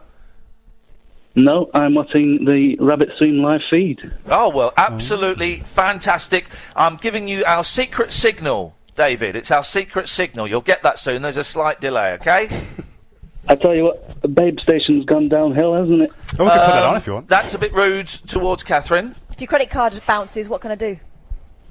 Sorry, it's quite nice having you in my living room as if you're on a little sofa in the corner. Whereabouts do you live, David? Maybe we can come and do the show from your house one day. I was going to suggest that, actually. Oh. Go on then, suggest it. Maltby Rotherham. Huh? Rotherham. I don't know where that is. Rotherham. Have we been to Rotherham? I don't know. I don't know where York, it is. Isn't it, somewhere? Where is it? Kind of near Sheffield. Sheffield. Okay, well, we drove past Sheffield. Is it... Okay, we drove past Sheffield earlier on. Sheffield seemed like a long way away until, 3 hours later we're still going up the bloody It's still A1. up north, I fell isn't it, asleep and woke up again, and there was still signs for Scotch Corner. Yeah. You would have been stuck in those roadworks there. We were stuck in those 20 roadworks. miles of roadworks. Okay, yeah, fine. What are you doing next week? Next week, I'm not here. Okay, the week after? I'll have to look at my calendar. Anyway, we'll talk on Facebook because we're best friends on there. Okay, we're not best friends. I just befriended you to basically take the mickey out of you, really. I'm cyberbullying you. Right. I'm trolling you. I joined Grindr. Oh, how'd you get on? Well, you're a tricky trickster, aren't you, Ian Lee? What, because you phoned in last night to say you're having trouble with Tinder, and I suggested maybe Grindr might work a bit better for you. Oh, God. Yes, and it, you didn't, you failed to tell me. Did you have any luck? Or did you find it quite hard? Was it hard when you were on Tinder and Grindr? I had 3 responses before I realised it was a site for homosexuals. Okay, what's wrong with that? Nothing wrong with that, mate. Not all the gentlemen being on there. There's nothing wrong with it at all, but it's not how I sail my ship. Okay, that's fine. Well, did the alarm bells not ring when it was only men that popped up when you were swiping left or right? Never you mind. Peter said, I've got 3 responses. Do you want to hear them? Oh, yeah, go on then. Peter says, nice name. I love a bit of Babcock at night. Okay. Well, that's promising. That's good. Kind. What a nice man. Maybe he's heard you on the radio. Gary says, do you want to investigate my haunted corridor? Did you say that you put the willies up them? I didn't say anything. These were unsolicited remarks. Okay. Okay. What's your bio say, though? They obviously know about your background, so to speak. Well, the same as before, and I put what Ian told me to put. What did you put? Well, I'm a spiritual... Anyway, the last one I'll have to censor. Okay. It was Rodriguez. He says, I'm horny and I love a man in glasses. Wanna F. That wasn't the end of it. He said, I'd love to see in your A. Now that's not the kind of thing that's you want to be saying on an internet dating. A. What the? Write that down. I'll ponder that during the next break. What that might mean. I'd like to see in your A. I can tell you what it means. What? I'd like to see in your A. Oh, that's a good one. I'll save that one, and we'll get the answer off air, and we can do that as a phone in 0344 499 1000. What does I'd like to see in your A? I'm seeing my mum next week. I'll catch her out with that one. I'll see if she can get it. Thanks for that, David. I've got my guitar. Sorry? I've got my guitar. Do you want me to play you a song? It's only quick. It's not really, but you might as well. He's still there? Yeah, not for much longer.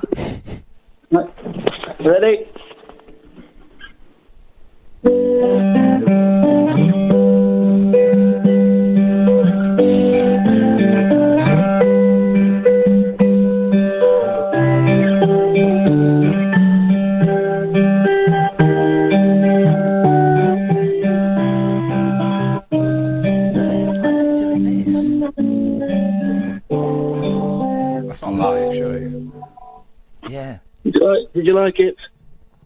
That was surprisingly good. Thank you. I'd like to sing your A. So would I. We'd all like to sing your A. Thanks a lot, David. Bye-bye. 0344 499 1000. That was surprisingly good, wasn't Didn't it? sound like a man who played like that, did he? No, he didn't. He sounds like a knob. So for him to be able to pull that off, 0344 499 1000, I'd like to see in your A. What does that mean? You can give us a call. I've got a guitar somewhere. Have a go. Is it about CNA? The defunct shopping brand. Yeah, although they still have them in Spain. Do they? Oh. I'd like. We'll work it out at some point, dear listener. By the way, if you are from Newcastle, if you have been to Newcastle, if you are fans of Newcastle, tomorrow. Tomorrow I'm going to be sleeping for most of it. I don't really have much to do, though. I don't know where to go. I don't know what there is to do or what there is to see. We're not far from the beach, so we could go to the beach and have chips on the beach. I like chips on the beach. I just like chips. You can have chips in town. I might go Plenty to of the beaches with plenty of chip shops. I might have some of that. Sea House is a good place. It's quite a more... The thing is, with those sort of places, you've got another hour's drive. I don't want another hour's drive. I want the one that said... When we were driving here, it said 8 miles to the beach. Tynemouth is probably closest. Tynemouth is the nicest and closest one to where you are. Is that Geordie Shore?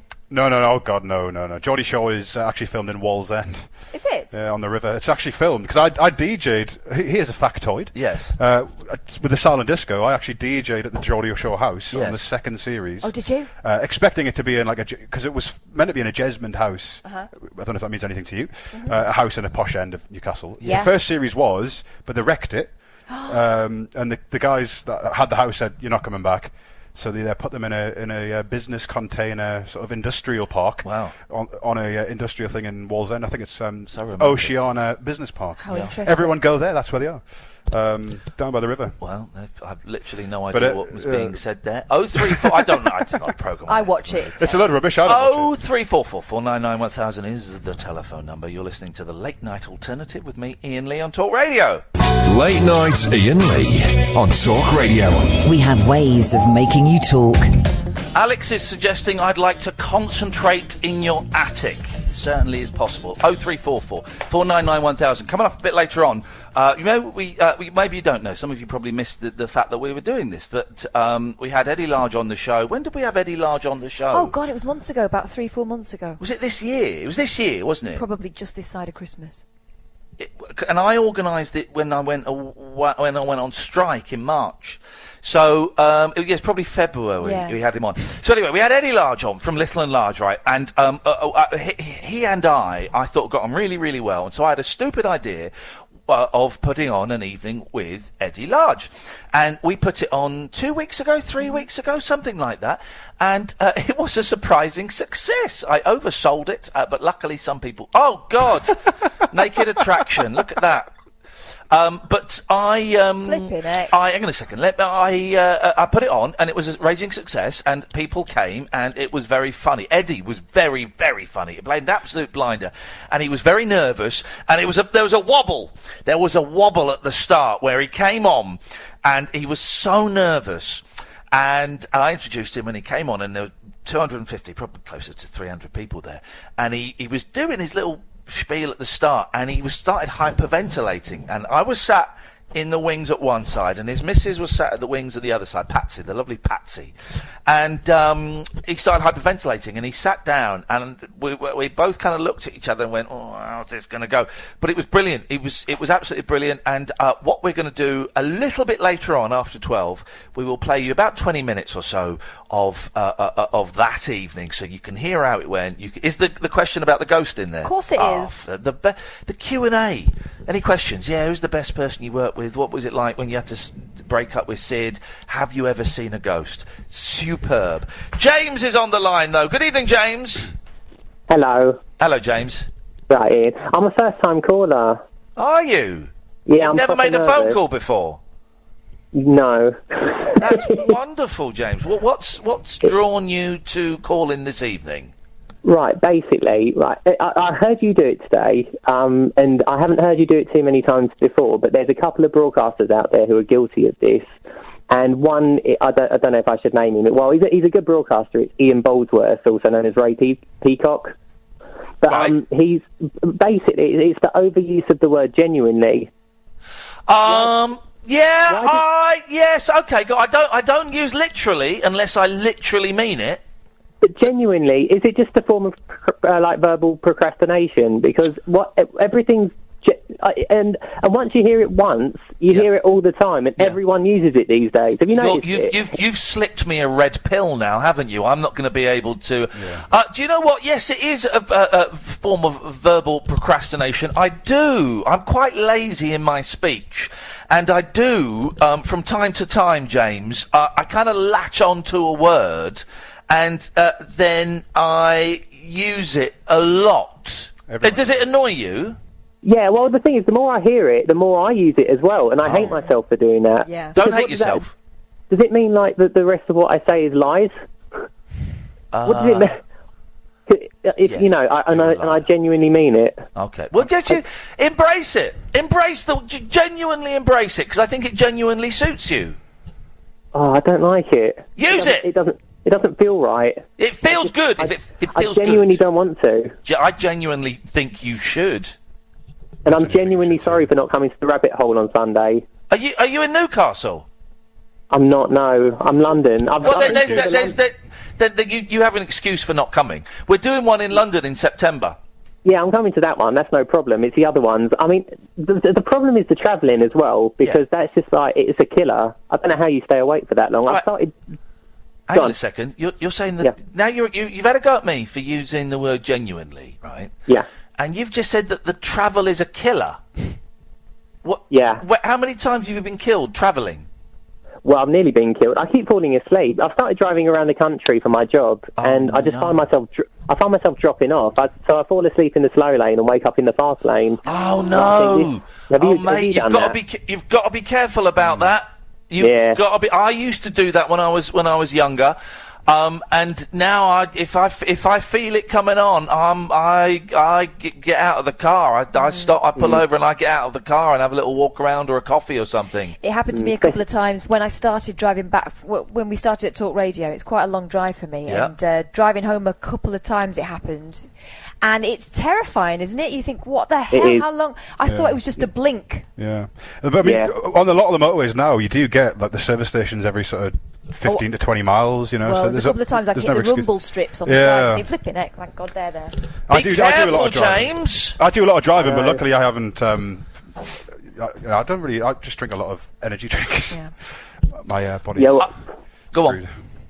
Well, no, I find it worse at night as well. Yeah. At night, you don't even realise that you're dropping off.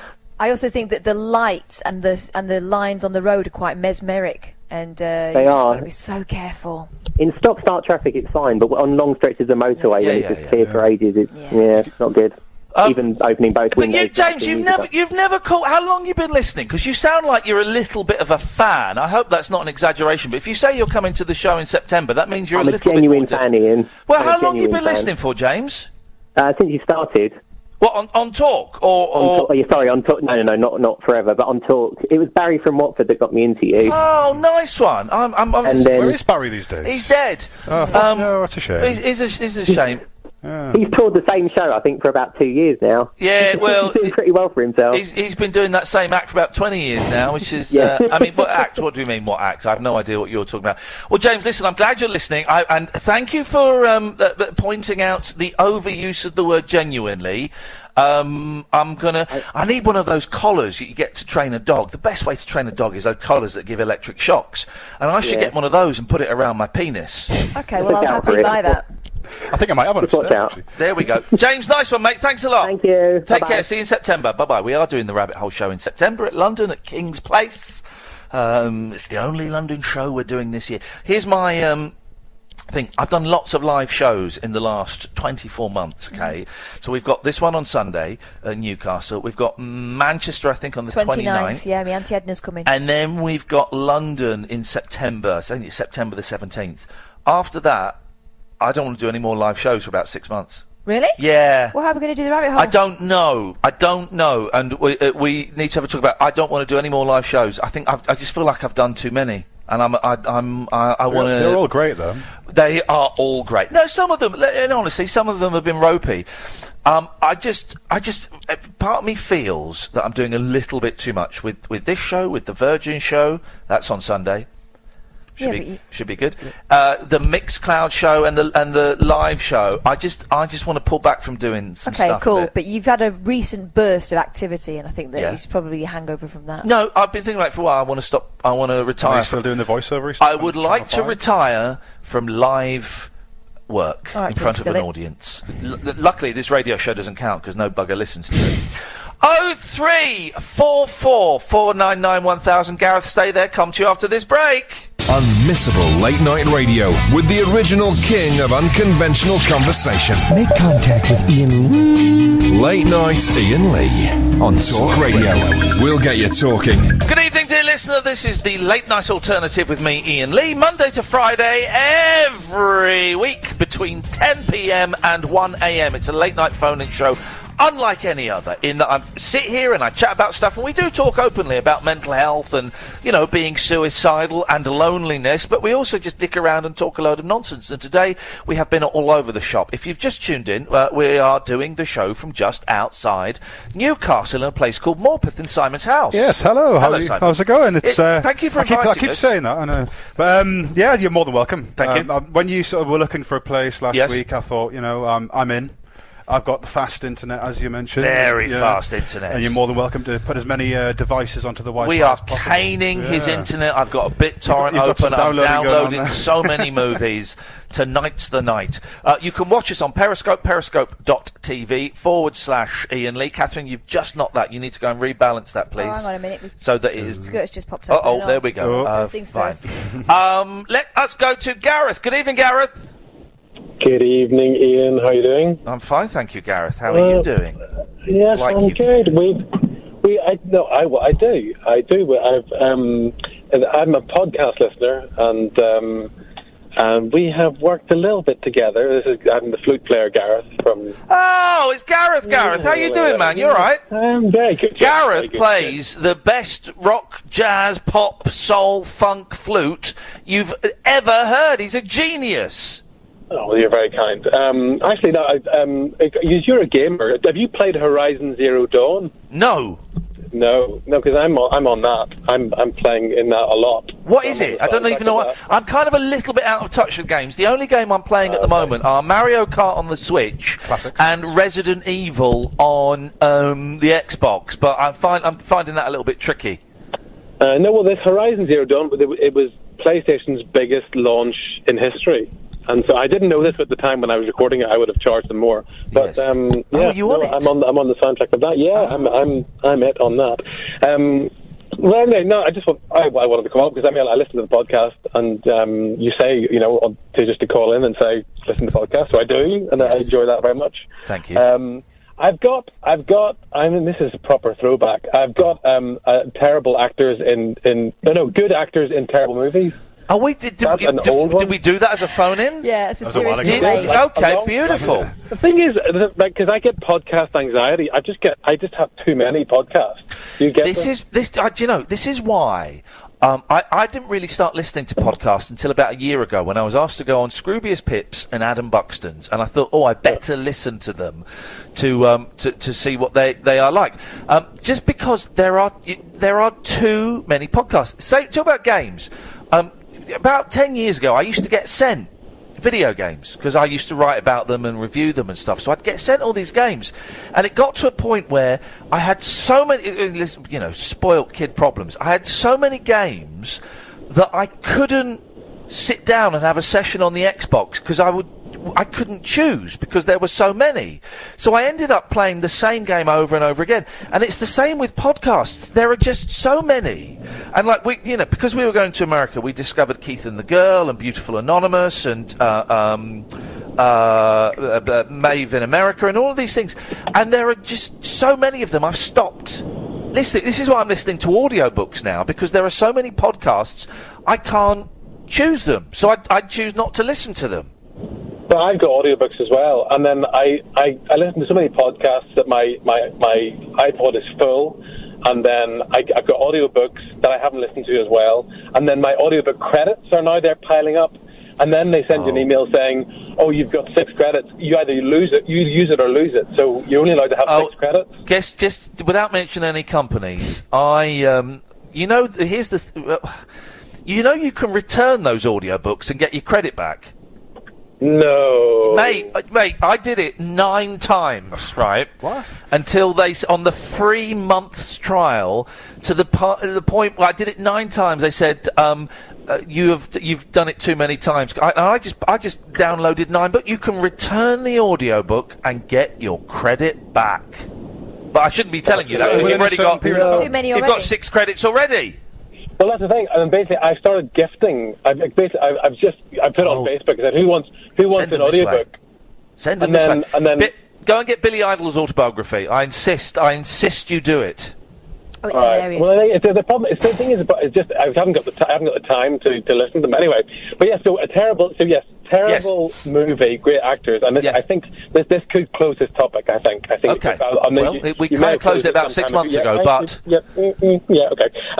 So anyway, this one is a corker. So it's Sir John Gielgud. Yes. It's Dame Helen Mirren. Yes. And Peter O'Toole. So you'd acknowledge that all 3 of those are great actors, yes? This isn't the remake of Arthur, is it? No. Okay. No. Well, although that's a pretty good candidate, actually, come to think of it. But it's Caligula. Have you seen Caligula? Now, is that the one from the 70s where they're all shagging? Yes. Yeah. Yes. And it is what a surprise. Helen Mirren showing her bum off in a movie. Unbelievable. It's quite astonishing what is in that film, considering what the people who are in it and everything else. I mean, it's not Ken Russell, is it? No, I can't remember. I can't remember who the director is. But there was an Italian guy who was just... I know exactly who it is. Yes, I know exactly who it is. He did that sort of muck that you could... It was argued that it was art, but really it was just really twisted porn. Yeah. Porn for cowards. Exactly and it's just sort of... Yeah, but I caught... I mean, it's sort of it's one of those cult movies, but it's truly horrendous. Well. And it's got that, and it just as soon as I heard this, and I've been listening to the podcast, said, I must call up and do that, and so here I am. And Gareth, it sounds like you're travelling, Gareth. Are you travelling to or from a flute playing gig? I had a gig this evening. I was playing at my old college, which was really strange. Oh. The last time I played there was for my final recital, and I was invited back to play at a big sort of alumni concert. So that was, and I just got off the plane from Australia yesterday, so I'm kind of tripping off my head, and it's probably why I called you, because I've got no filter. I've just decided to call up and say whatever comes into my head. So there we go.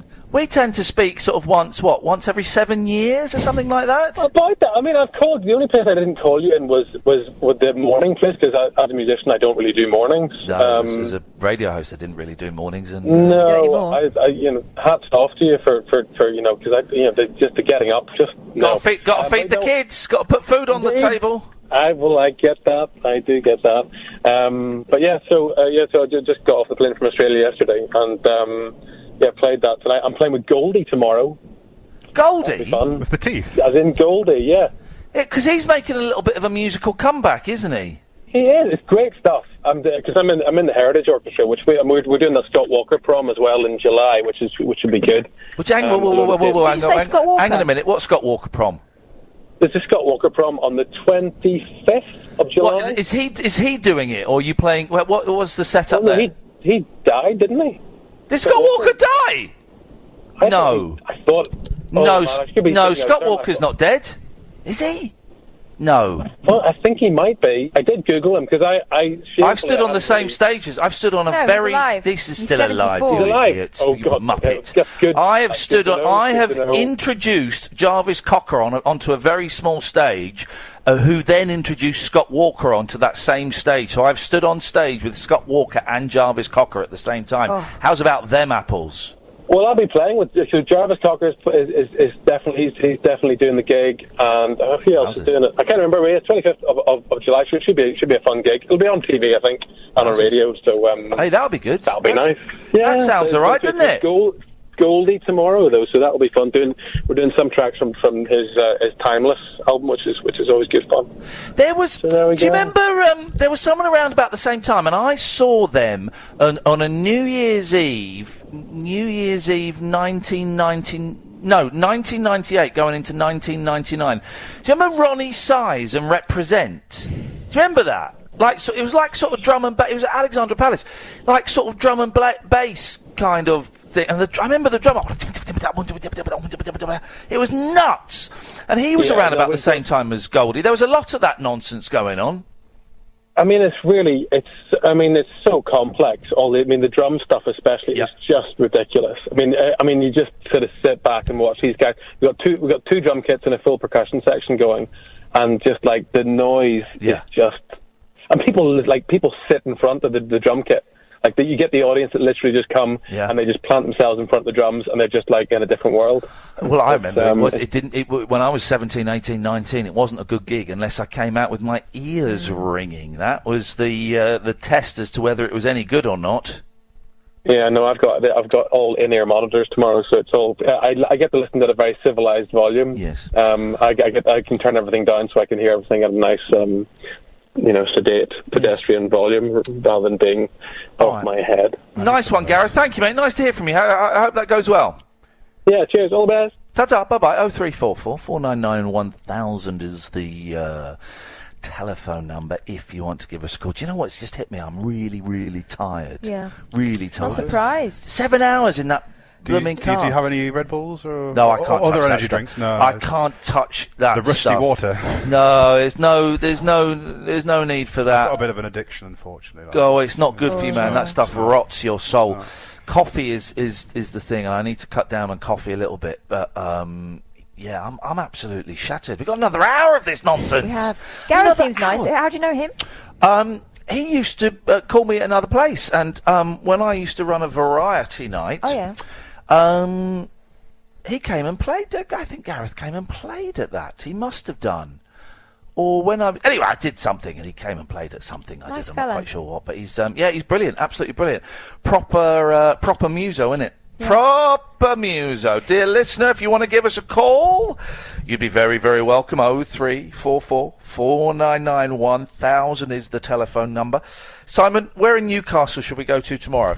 What do you want to do? I mean, are you wanting to go more cultural museums? Well, I don't want to go to a nightclub. That much I know. He doesn't drink, so we can't have an all-dayer. I mean, Newcastle, as you know, is famous for its nightlife. Yes. And, Yep. A big market. One of my best friends is from Newcastle, and she said the amazing thing about Newcastle is, Geordie Shore thing aside, because that is not representative at all. Not at all. She said what is lovely is the nightlife isn't just for young people. You do get the older people going out. All right, mate, calm down. No, but I'm saying like our parents' age. They'll all go out, and people go out. Yeah. Oh yeah, in the same way, they'll all get dolled up and go out. There are specific places where you can get, the rock nights, and every night in Big Market there's a place that does have live music.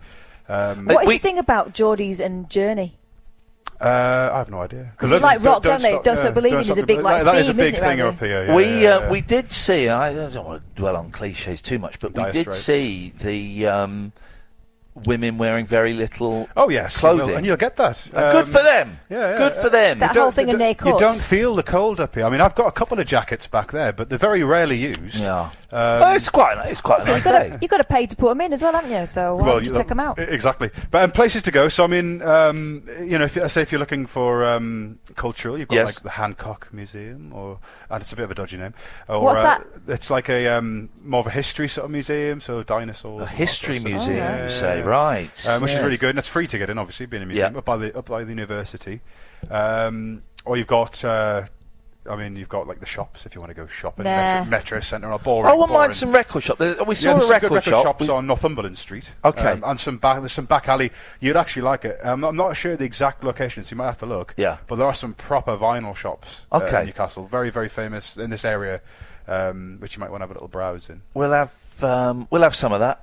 I'll have some of that. But it's a lovely city. I mean, I know it's biased from being up this way. Yes. But I have seen a lot of cities. I travel a lot with my job. I do travel, and I've seen most of the cities in the UK. But I would definitely say that Newcastle's one of the top So I'd say I've not been here since I was 17, and my dad was working on Spender, and I came, yeah, exactly. I came up twice, and I'm in 2 episodes of Spender. Blinking, you. I mean, even if you didn't blink. I mentioned Craster before, off air. I mentioned Craster, which is a little village in Northumberland, and some of Spender was filmed on the piers there. Where is Jimmy? We were saying this yesterday. Where is Jimmy Nail these days? Yeah, I don't know. Because he's an alien. No. He might. I don't know. He might have just made his money with it as in pet and then just chilled. You know. We made some films, didn't he? He was in Evita. I don't know. Oh, yes, he was. Yeah, no, of course he was. And Crocodile Shoes and all of his his back catalogue. He's probably got enough money. But yeah, I don't know. I mean, no, but I don't know where he is. He's still alive. I doubt he's got enough. Well, even if he has enough money, he wrote Spender. That was all him. That's what I mean. Maybe he's living off that. You mentioned yesterday you're going to try and get him in on the show. That would be amazing if you could. Yeah. Well, I've tried him before, but I'll try I don't think he does. I don't think he does many sort of media things. I don't think he needs to. He's got nothing to promote. No, we'll get. If I mention my dad's name to Jimmy Nail, he might, that will bend it, because they weren't mates, but they saw, he took a shine to my dad when Jimmy Nail didn't really take a shine to very many people.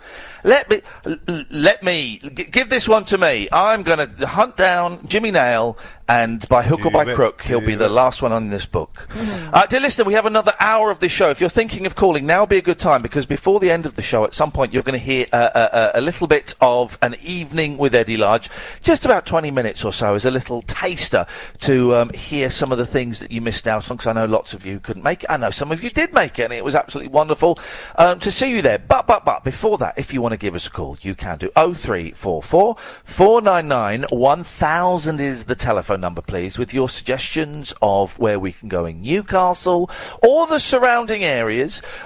We are taking sightings of Jimmy Nail. If you have spotted him in the last 5 years, then let us know where that was, and we'll see if we can get a Jimmy Nail map. And you know the score, guys. You can call in about absolutely anything you want. 0344 499 1000 is the telephone number. It'll cost you pennies. It's probably free, and we call you back. The Late Night Alternative with me, Iain Lee, on Talk Radio. Talk Radio. Dear listener, another hour to go now. Would be an excellent time to give us a call if you want to. 0344 499 1000. Don't forget you can watch us on periscope.tv/Iain Lee. Oh, and you can download the Talk Radio app. Another hour to go of the Late Night Alternative with me, Iain Lee, on Talk Radio. Across the UK, online and on DAB. He has made a covenant with the night, and with the darkness he is in agreement. Uncut, after-hours conversation for the up-all-night generation. Late Night Iain Lee on Talk Radio. We have ways of making you talk. Dear listener, it's the last hour of the show now. Would be an excellent time to give us a call. If you want to give us a call, you'd be very, very welcome to 0344 499 1000. We are coming from, we'll look for it in a bit, don't look for it now. We are coming from Morpeth, just outside of Newcastle. It has taken, I didn't know Newcastle was so far away. It turns out it's bloody miles away, absolutely bloody miles away. You know the score. You can call in about anything you want. Interestingly, we had someone phoning in saying that they miss it when it was all, they missed the more serious shows. Here's the thing, you're never going to get what I am never going to get the balance right, because we lost so many listeners when I was doing the heavy shows, so I kind of brought it over here, and now people are saying, well, I miss the heavy shows. People just want it the way they want it, don't they? People want it the way they want everyone. it. And sorry, guys, I can't please all of you. I do feel like I need a couple of weeks off. I want to take a couple of weeks off. That's what I want to do. Take a month. Imagine taking 6 months off. Wouldn't that be lovely? Wouldn't that be delicious? 6 months. I met someone yesterday when I was doing the voiceover for something else.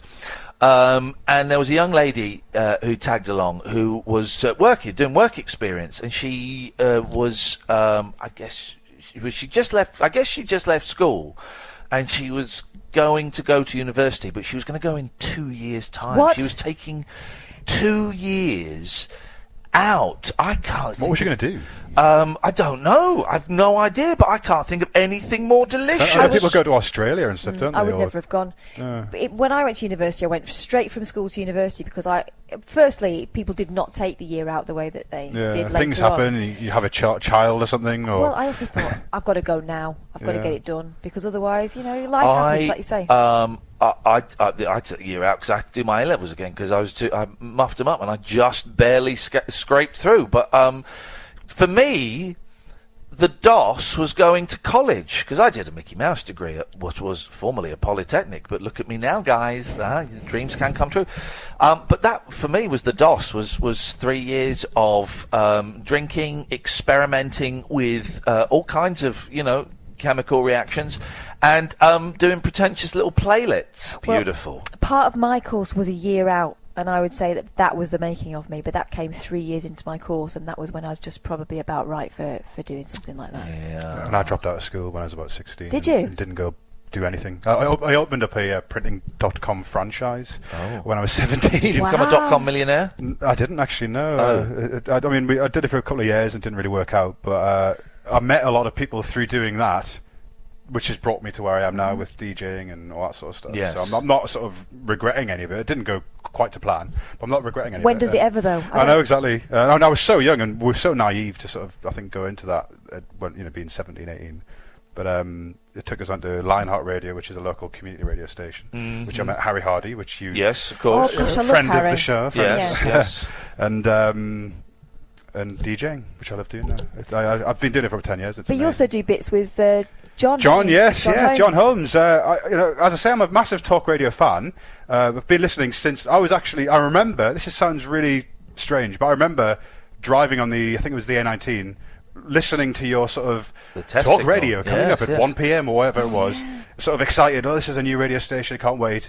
And I think, was it John that launched it? I can't remember. No, I think did it start in the morning? I only caught John's show anyway. Paul Ross. Started with Paul Ross. I only caught the John Holmes show. I tuned in at 1, I don't know, something happened. And then I listened to it, and then they had the big debates, which is at 3 o'clock every day. And they were just amazing, and I kind of wondered how to get involved with it, and and every single day it was different. They had the different voices, some silly. Some obviously spoofs. It's a silly sort of 10-minute piece at 3 o'clock in the afternoon, but it's done amazingly, and I just wanted to get involved, so I looked into the sort of emailing people at Talk Radio, as you do, and found the right sources, and so. On a weekly basis, I do some daft voices. So, hello there, this is Brian here. Them sort of things. Or, oh yes, hello, yes, it's Simon. I'm calling about the incident with them sort of stupid things. So, and there's a lot of us that do it. There's about 50 people, and some of them are straight and straight. One of them was a knob. Do you remember that guy on Twitter who was a knob? Was that Jeff or Ross? I don't know. Some bloke phoned up and he was he was trying to prank call me. Oh, I think no, it was Ross is the genuine. This guy tried. Someone took it really badly when he got seen Some through. guy tried to prank call me, and it was just the most unfunny, tedious thing. There's no point in prank calling. Was he one of the debaters? And I saw through it and called him out, and he got really angry, and then went nuts on Twitter at me. Oh, look at you doing the graveyard shift. Yeah, I'm getting paid to do this. You're a knob. I didn't know about that. But it was a bit embarrassing. Mostly it was really embarrassing for. And girls actually. He was an awful, unfunny twat. There we go.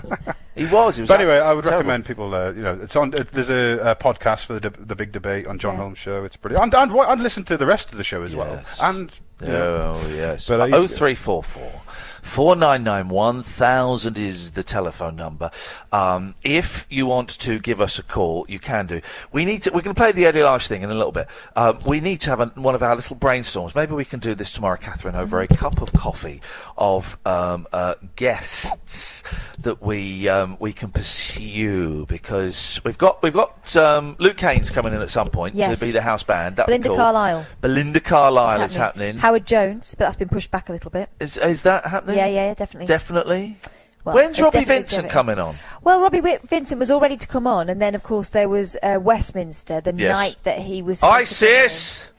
And he said, perhaps it's best if I hold off for a bit. And then I called him, I emailed him about a week after, and he said he was up to his eyes, but he would definitely come on. Right. So yeah, I'll prod him again. Let's chase him up. Who else was there? Oh, Go on. Herb Alpert. Oh, yeah, is that happening? Yeah, but it's about Christmas album. So it won't be till later in the year. Okay, right, fine. Oh, that would be amazing talking Oh, to there's him. some brilliant people coming up. Okay, well, we need to have a little brainstorm and see if we can get a few more people, a few more ideas, a few more bits and pieces, a few more ideas of who we can get, and we will chase them and round them up and get them on. Apparently your stylist is behind your ear. Is it? Hey! You're in a builder. Apparently, according to Harry. I don't actually know. Hey, well done, Harry. Hey, it's left ear, left Honestly, ear. Did you ever read Professor Brainstorm? He was always looking for his glasses and he was always wearing them. I'm so... I was going to say, if it's in the Hang on a crevice of the second, sofa. I'm so tired after this drive up today. I'm absolutely... Seriously, 7 bloody hours driving. Driving up was the most stupid idea. I mean, that was a stupid idea. Next time, it is the train. Especially if you just finished a show at like half 2 in the morning. Yeah. Driving up was a very, very dumb idea. Clever idea, though, was not trying to do it in a wanna, because that was the original idea. What do you mean trying to do it in a wanna? Coming and going back, because it's an early show on Sunday. No, that was never the plan. I mean, I thought... That was never the plan. No, it wasn't. I wouldn't do that. Okay, that's stupid. It was stupid. Let's be honest, it was a dumb idea booking the rabbit hole up in Newcastle, because we've sold 30 tickets. Yeah, but they're going to be hardcore fans. Yeah. Also, it's going to be a good show. It would be nice to see everyone, but it was stupid. Lessons have been learned. Lessons have been 300 is probably too many. Well, yeah, and Newcastle. Why didn't you go for the stand? Is it just one of the? Because I know the stand quite well. They offered. Yeah, they offered. Yeah, it's a good location actually. You'd really like it. Yes, indeed. 0344 499 1000 is the telephone number. Although you appear to have gone shy on the telephones, guys, and if that's the way you want to go, then that's absolutely fine. We'll take a quick break. We'll be back after this. Late Night Iain Lee. Unfiltered Night Talk with the original king of unconventional conversation on Talk Radio. We have ways of making you talk. Evening, dear listener. Hello, Paul. Hello again, yeah. Yes. You know, you're feeling tired. Yes, I'm feeling very tired. I've been driving for 7 Yeah, hours. it might be connected with me talking about your body. You're only up to your belly button, you know. Oh, now remind me of this, because I kind of switched off a little bit yesterday. I said that your body only went up to your belly button. Yes. So explain what you mean by that. Well, your physical body, it's your physical body. Yes. There are ones higher than that. There's a body, but the first one is an overlap. You see, right. That's your spiritual body. That's higher. Right. There are another one. There are others as well, which go higher. Paul, can I speak? Paul, can I speak honestly and openly with you? Yes. You sure? Yes. I can speak honestly and openly with you. Absolutely. Okie dokie. You're talking nonsense, man. No, I'm not. You're talking nonsense. No. Have you taken your medication today?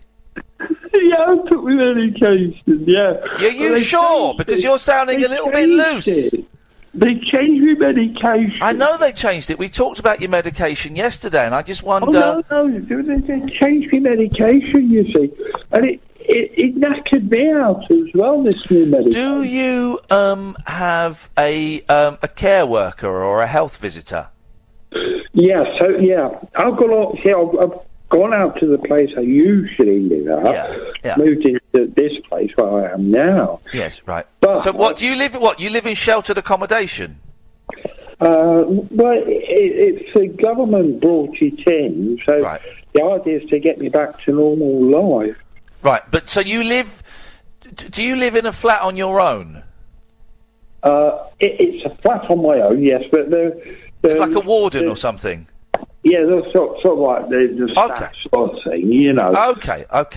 But there are other residents as well, all like in a big house together. Well, all ground floor. It's all ground floor. You see, it's second floor, third floor. Okay, so you've seen and you've spoken to, I'm going to say in inverted commas, a responsible adult today. Yeah. Well, then you can call them responsible, not Yeah, but we know what I mean when I say they're as responsible as we want them to be. But you've seen someone has seen you today, and you have spoken to somebody. Yeah. Okay, well that's good. All right then. Well, in that case, tell us more about nonsense. I was like the spiritual spirit that's. Bring your belly button up to the base of the rib cage. Yes. If you go into the middle there and oscillate backwards and forwards there. Yes. Yeah. That will synchronise all the chakras. I don't buy into this chakra nonsense. Well, that's the word. Region. And that's a different term used. The region. I have read about chakras.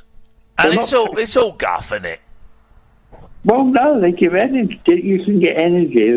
They're different types of different functions. I was just using the term chakra. Paul, what music do you like listening to? What music? Yeah. You know the chap earlier on playing the guitar. We had David Babcock playing Blackbird by the Beatles, yeah. Yeah, that was it, yes. Blackbird singing in the dead of night. Yes. Yeah. That's brilliant, a great song. Isn't it? That's a great song. So you like the Beatles? Yes, absolutely. I love the Beatles. Yeah. Yeah. They're good. Is the I'm just saying on this day in history. 53 years ago was the premiere of the Beatles film A Hard Day's Night. Yeah.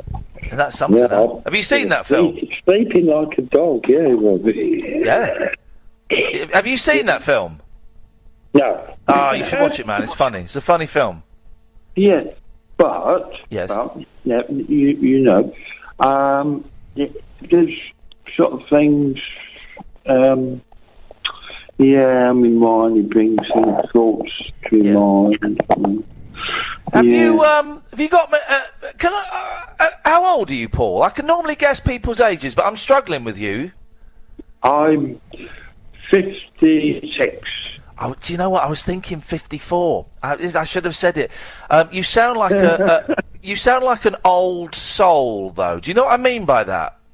An old soul? You sound like your body's 56, but your soul comes across as much older. Does that make sense to you? No. Oh, yeah, you might. I don't know. You got a soul that's been around the block a few times. It's been around it's jumped out for windows, somehow. There you go. How did you find yourself living? What was the situation that you ended up living where you're living now? Well, the chap, he was balmy. He was called a paranoid. They called him a paranoid. His name is this Paul that was called that? Are you talking about Paul? No, Daniel. Who's Daniel? Daniel is a chap, and he lives at Hamilton Community Homes, right? Right. Okay. And I think he thinks he's Jesus. I think that's what he thinks. Yeah. I don't know that. He's never said that. I must say that. I think he lives in the home. He lives in the same home as you, does he? Yeah, and he shouts a lot. Yeah. Michelle says he's not really doing his shouting. No. Have you got many? He shouts. He raises his voice very loud. Have you got many friends, Paul? No, I suppose a few. People here now got sort of friendish, and And people at Hamilton Community Homes, I've still got visits. Paul, listen, I've really enjoyed chatting to you tonight. I'm going to move on. Let me just tell you about the spirit one. Well, do you know what? Do you know what, Paul? Yeah. Do you know what, Paul? Maybe not tonight because I've got to do a bit of business. I've got to go to the ads. I'm late for the ads, and then we're going to play the Eddie Large theme, which you might find quite funny. Actually, I did a show with Eddie Large. Eddie Large? Oh yeah. From Little and Large. Little and Large, yeah. Yeah, I did a show with him. We're going to play a little bit of it out in a few minutes. You might quite enjoy it. Oh, by the way, 2 eggs in a saucepan, and one egg says to the other. Yes. If you think they're boiling away. If you think it's bad in here, you wait till they get you out, chops your head off. Here we go. You see, the old ones are the best. Paul, listen. Listen. I'm going to move on, mate. You have a lovely weekend. It's nice to talk to you. Take it easy, and we'll speak next week, hopefully. Okay. Okay. Have a good time. Ta-ta. Ta-ra. Bye-bye, Paul. I found that quite. What a nice man. What a lovely spirit. I found that quite sad, listening to Paul. And but I'm glad. Actually, no, I don't know why I found that sad. I'm really pleased that he's in a safe place, physically in a safe place, because I was a little bit worried, and he sounded even more detached than. Yeah, it was different from yesterday. Than yesterday, but he's in a safe place, and there are people around him, and that's good. And I was just. Do you know what? I had a flash of younger me. Younger me would have gone for the gag there, and would have. But older me felt nothing but empathy and sympathy for that poor troubled soul. Thank you, Paul. We'll speak next week. Right, let's take a quick break. The wild man of late night radio is back. Iain Lee on Talk Radio. We have ways of making you talk. 0344 499 1000 is the telephone number. If you want to give us a call, you're more than welcome. Eddie Large is coming up in about 10 minutes or thence. What a nice man Paul was. Was a very nice man, and a lot of interesting ideas about things and bits and pieces. Let's go to John. Evening, John. Hi, Ian. Hi, Kath. How are you? Hiya, John. You going to say hello to Simon? What about our me? host? Oh, sorry, Simon. You're right. I'll let you off. Thank you, Simon. You've been an excellent host. Thank you. It's been great. It's just I'm a massive fan of the show, and just to have to watch the show go on in my sitting room is watch the magic take place. It's surreal, and being this side of the periscope. Yeah. You've fought your Mike TV. You've fallen into the screen. Yes, John. What have you got for us? I just wanted to thank you and Kath. I came on the other night and had a long chat with you about various things about my illness. Oh, yeah. You sent me an email, and I'm terrible at replying to emails. No, it's no problem. But thank you. No, it's okay. Yeah, I just wanted to say, because I suspect there's a lot more people out there. As I said in the email, I didn't say it on the call. I ended up with a slight facial paralysis from all this last year. Yeah. You've been really ill, haven't you? About a year ago, you've been in hospital and stuff. Yeah. Don't go over it again. So I was nervous about ringing for a long time because of that. Yeah. But what sort of prompted me to do it the other night was obviously Jerry came on again, and I just thought, I've got to get over myself and ring in. The thing is, because you sent that email, and I couldn't hear it then, and I can't hear anything now. So I don't know if it's a lot of it's a perception. Yeah. Yeah. So you're hyper-aware when it's you, aren't you? Of course you are. But I can't hear anything. You sent me that email, and it took me by surprise, if I'm honest. Yeah, that's good. I mean, to be honest, it's more of a visual thing. The right side of my face was affected, and all the nerves are damaged and stuff. So, if you sort of saw me on like Skype or whatever, heaven forbid, then you'd see the sort of droopiness. So, right, and you're really self-aware of it, are you? Yeah, in person, I am. Not so much with people I know. It's just because obviously they know what it's all about, but it tends to. It'll get worse if I see someone face to face that I've never met. Because then I'm starting to try and compensate for it, if that makes sense.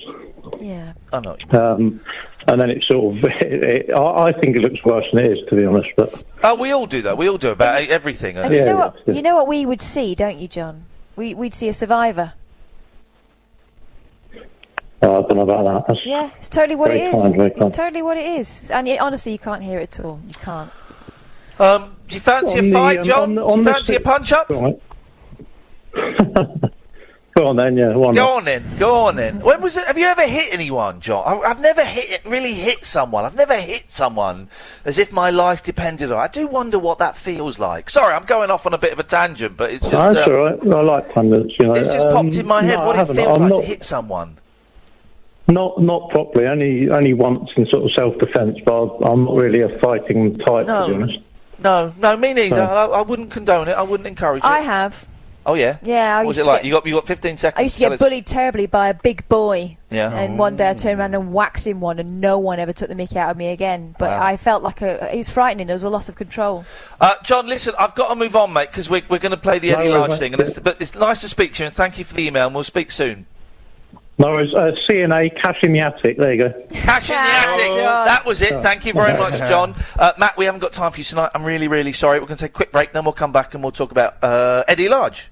Across the UK, online and on DAB. Late night, Iain Lee on Talk Radio. We have ways of making you talk.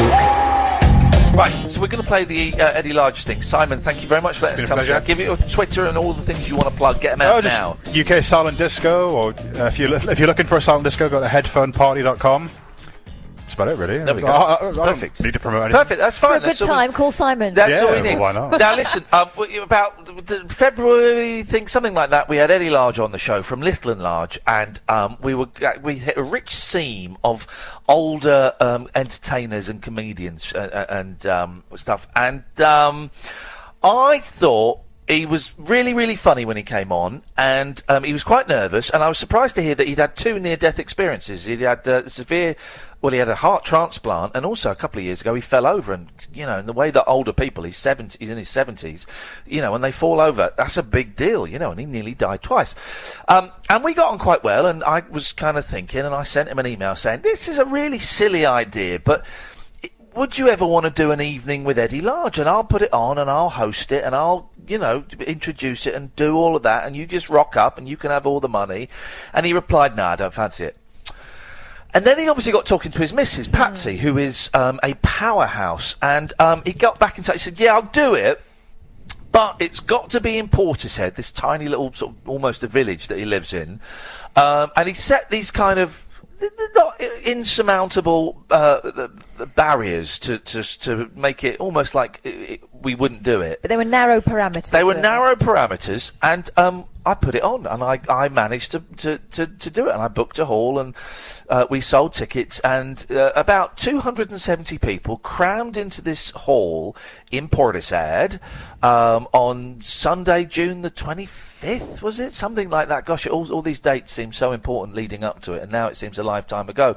And Dredge came along and helped, and Kath came along and helped, and loads of people came, Tracy and Daz, and all of these people kind of rocked up and helped. And I knew it would be good, right? I knew it would be good, and I knew he'd be good, but I didn't know how good he was going to be. You're going to hear now just a tiny, tiny snippet of it. This is excerpts from An Evening with Eddie Large. Let's just bring him on. A nice big round of applause for the star of the evening. It's Eddie Large. Come on in.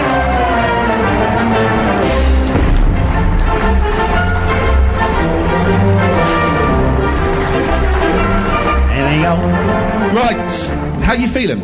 Yeah, good. Do you enjoy that? Yeah, I've just been on my life support. Brilliant. He had a blood transfusion backstage. The drugs and booze have gone, now it's vitamin C. When was the last time you were on stage? About half an hour No, ago. not tonight. Oh, sorry. What a funny question. It's going to be like this, is it? We're playing by those rules. Okay. No, before tonight, you muppet. When was the last time you got up on stage and did a bit? With Sid, you mean? Well, with Sid. When was the last time with Sid, and the last time you did it on your own? Well, I used to do it a lot on my own before I met Patsy. It's terrible. With Sid, that's a... it was after the Hull Panto. Right. Because what happened, I don't know if I mentioned this in the first half, after the Hull Panto, before I was sent to Southmead and all that, Dr. Owen, did I say this about... He told me I had to give up the job. Yeah, he said you had to give up. You didn't. And did I say about phoning Sid? Didn't, did I? No. Well, that was... I forgot that. But what happened, we'd done the panto and I was told about all my ailments, and I went to see the doctor, explain what had happened, and he said, you have to give the job up. You have to.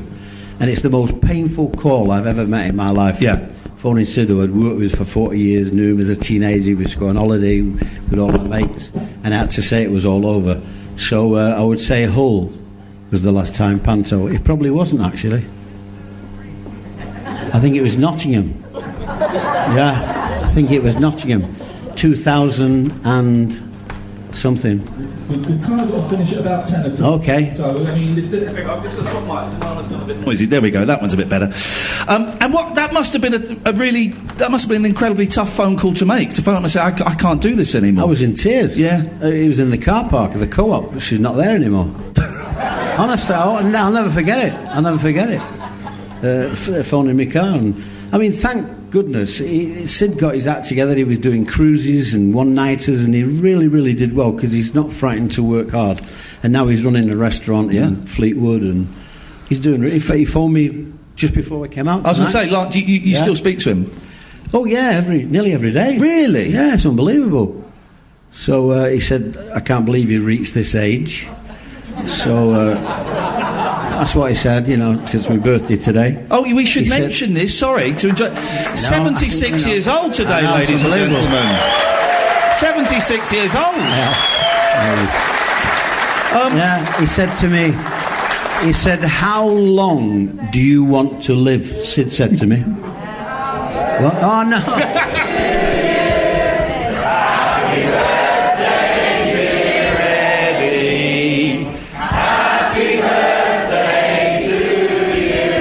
Let's give him the bumps. Who's going to help? So anyway, back to our conversation with Sid tonight. He said, I never thought you got to this age. Yeah, I would get to this age. I don't know why he thought that. Anyway, he said, how long do you want to live? I said, I want to live long enough to see the end of the bloody roadworks at Cab Stand.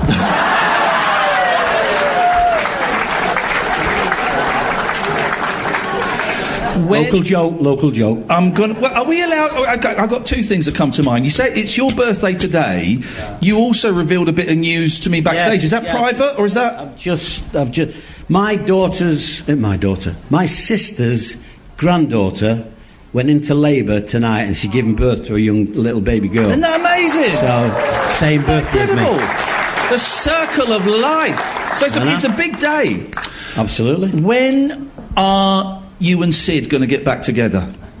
I don't know, really. Oh, he's coming down here in the summer. Is he? Yeah. He's coming to stay with us for a few days.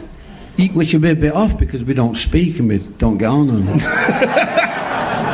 I heard you guys hate each other. This kid he puts on Facebook the other day, well-known double act who don't get on, little lads. I went, we do get on. No, you don't.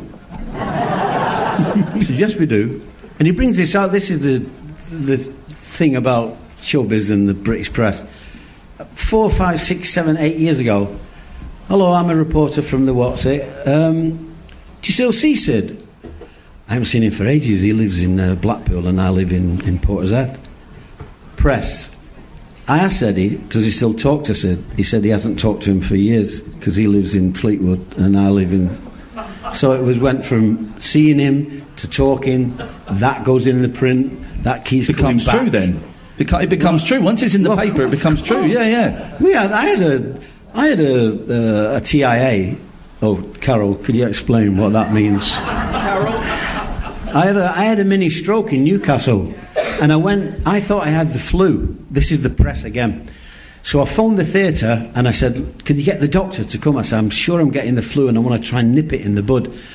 So we got to the theatre and he wasn't there, the doctor. In the interval of this is a pantomime, ambulance turns up, phone, seat, strap, what are you doing? Got the second half to do. No, come on, doctor's phone, boom. To Freeman's Hospital, which is the heart hospital in Newcastle.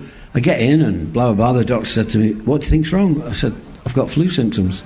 He said, well, that's what I think's wrong. What are you doing here? I said, I don't know. I said, they just brought me here.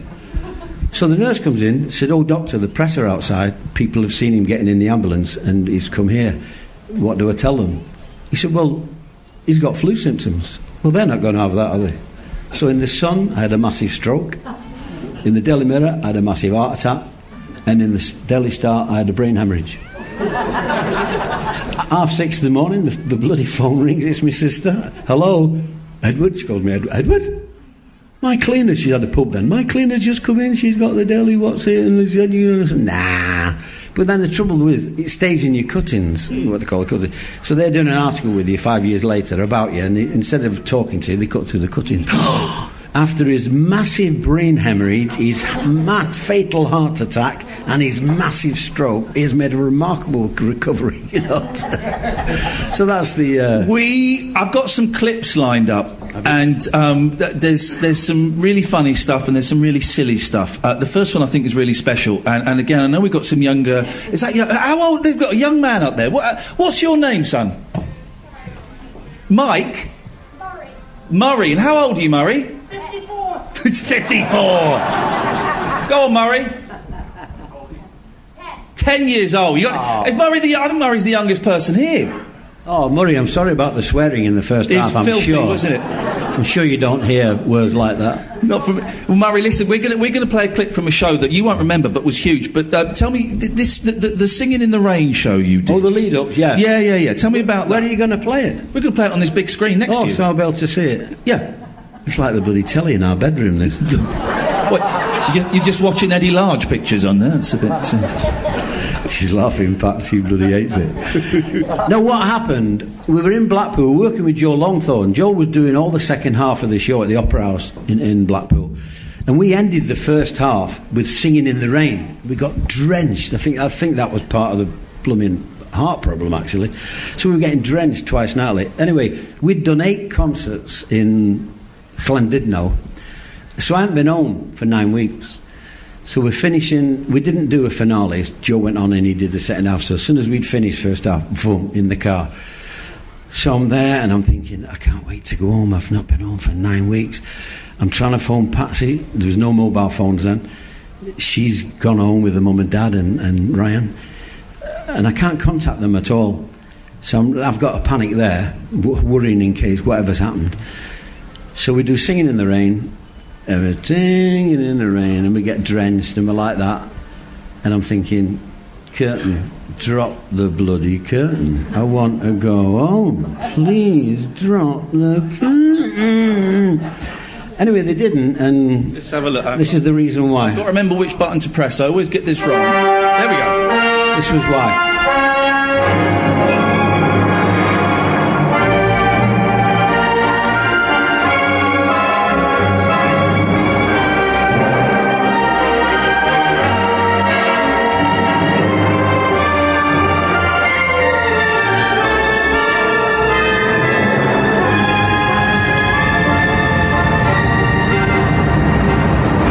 Blackpool, where people come to see the lights and to enjoy good old family entertainment. And the couple I'm after tonight fit that bill exactly. They're appearing here at the Winter Garden with Joe Longthorne, and they finish their act with a wet and windy number, hence the gents' natty wellies. Thank you, Catherine White.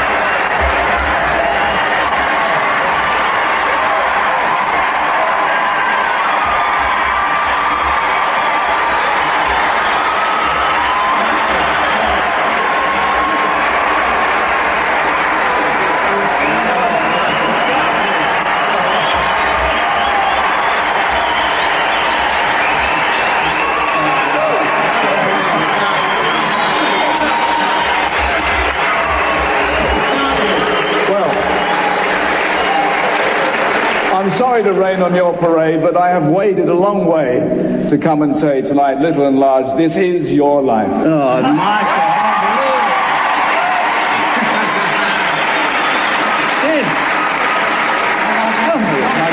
Nice to see you. 30 years we've been waiting. I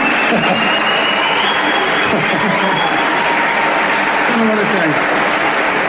Well, now, a few years ago, Sid, you made an urgent phone call when Eddie was taken ill. The call was to a pal you may recognise from a little number he sings in duet with Eddie on the golf course. There's a girl called Jean McKee. She lives 4 doors from me. No, this can't be happening. You should have said 39 and 43. Yes, he wishes to be known as Andrew Lloyd Tarson.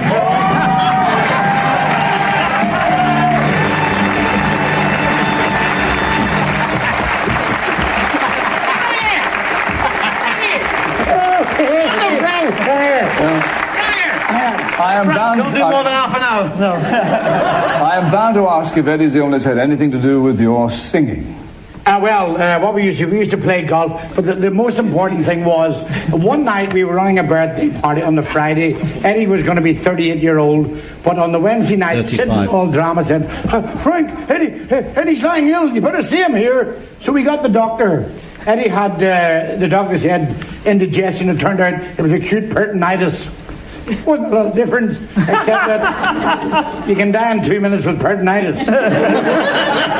So we got the doctor down, and we had the party arranged for the Friday, and we had a birthday cake made. And I put an ad in the paper, which he still has, birthday cake for sale, suit man called Eddie, age 38. And it went all around the show, and there was a knock at my door in Blackpool. There was a fellow standing, he said, the birthday cake, can I buy it? I said, what's your name? He said, Eddie, but I'm 42. I sold the cake. I made a profit of £8. Frank Harson, news at 10.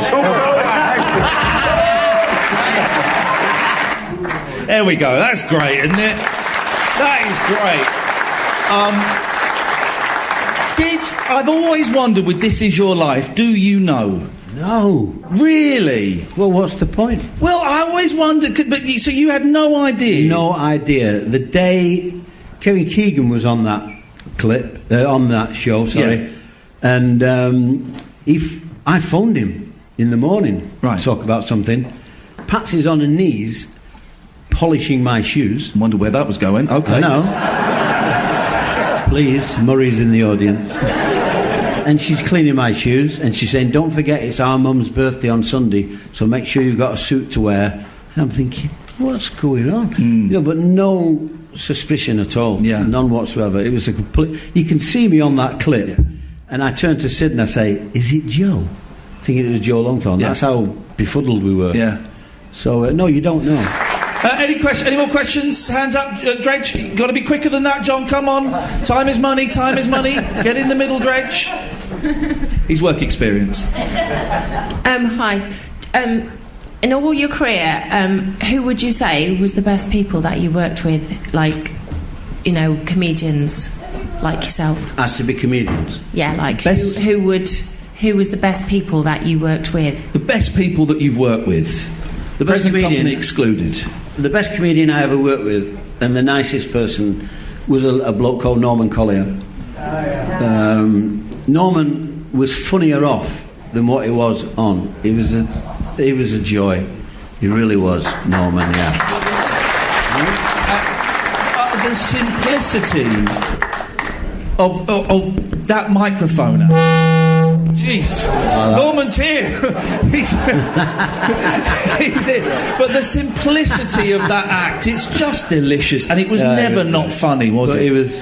He came to our wedding, and it was like a sitcom. Really, I just can't tell you how funny he was. Nice people. Do you want me to tell you about? Yeah, go on. I think so. Yeah. Apart from Sid Little, who really is a nice person. Yeah. Cliff Richard. Really. We did 6 weeks with him at the Palladium, and typical London press, we got slaughtered. The worst supporting act, and for real, Freddie Barrett Davis was on that. on that palladium, and all that, and it really hurt because we were just making our way, and to do the palladium for 6 weeks for us was it was incredible. And he waited for us, Cliff, for us to come in, and he went, "Hi, I'm Cliff Richard." And he said, "Don't worry about the reviews. It's the London press. They don't like me. Blah blah blah blah blah. You're doing a great job." And it was so nice. It just made us feel great. Yeah. It really is. Oh, fantastic! Top. Good for him. Have we got any more questions? Put your hands up. There's right at the back, Drake. So you're going to have to go quickly. Go back, Drake. Back. His work experience. In fact, he's paying us to be here tonight. Hi, Eddie. Firstly, thank you very much. You're fantastic. I've got 2 questions. Do I know you? That's allowed. No. Yeah, you've got to pay me after the show. I thought we had something going there. Sorry. 2 questions. Who wrote most of your material, and when are you going to write a book about all of your anecdotes? When is he going to get that mic fixed? So 2 questions in case you didn't hear that. Who were the writers? Who were the main writers? And when are you going to write? I know you've written a book. When are you going to write another book? Yeah, Tully should have brought the book. No, the book was written about 5 or 6 years ago. So that answers the other question. It's on Amazon, available now, and it's a cracking read. As regards writing, we didn't have. We had a lot of contributors to the show. So we would have a guy with us all the time who would look over these scripts and, take this bit out, put a little bit in. So we didn't have, like Eric and Ernie had, what's he called again? Eddie Braben. They had Eddie to do their stuff. We didn't have anything like that. We just to do, and we'd do bits of our act if we couldn't think of anything. So we didn't have any definitive writer. And was it people just sending stuff in? Yeah, in the main. Yeah. And you sift through it and pick the bits that you like. Absolutely. Dredge, there was a hand right up at the back, but you're near the back, so I'd like you to come to the front, if that's all right, to this hand here, Dredge. That's it. There we go. Poor fella. Him again. Oh, God, it's him again. I didn't see. Not a question, more a comment. I know Eddie said that he doesn't miss TV, but I have to say TV misses Eddie and Sid.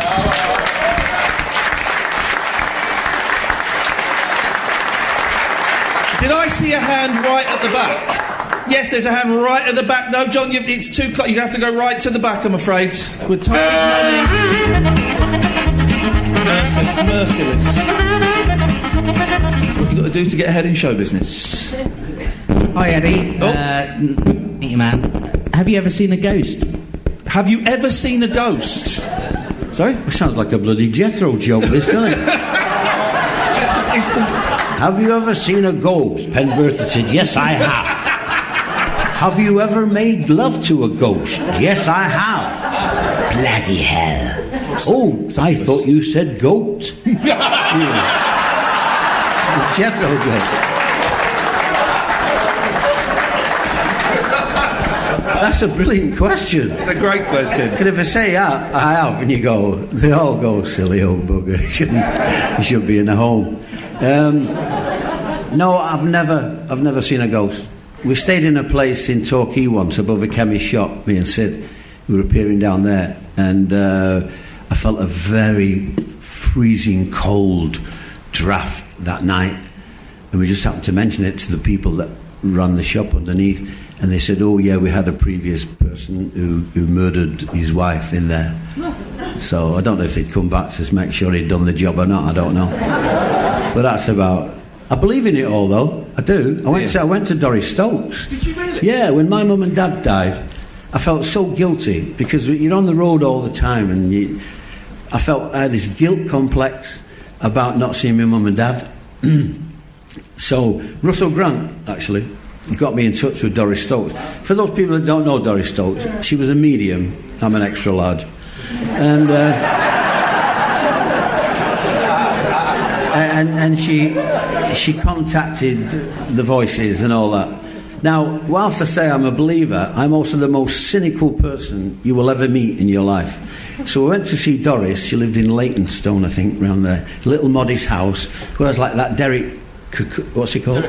Derek Kokora. He has this mansion in Southport. Doris wasn't like that. She had this tiny little semi-detached. So go and see her, and I'm very, very cynical. And she had the little cake stand, the little doilies, and it was like that, and pot of tea, and her husband get her out of the house, go and take the dog for a walk. It was so simplistic, you couldn't believe it. So she goes, now then, oh, your mother was glad she went before she went under the knife. And now my mother had gangrene in the leg, and there was talk about her having to have a leg off, and no one knew that. And I'm thinking, bloody hell, if that's a guess, Doris, that's a fantastic guess. Then she started, where's Pat? What else did she say? About what? The baby. The baby that you lost. The baby. She knew all about that. She described our house. We lived in Cadbury Camp Lane then, near John and G. Eh? Why don't you come on and tell them?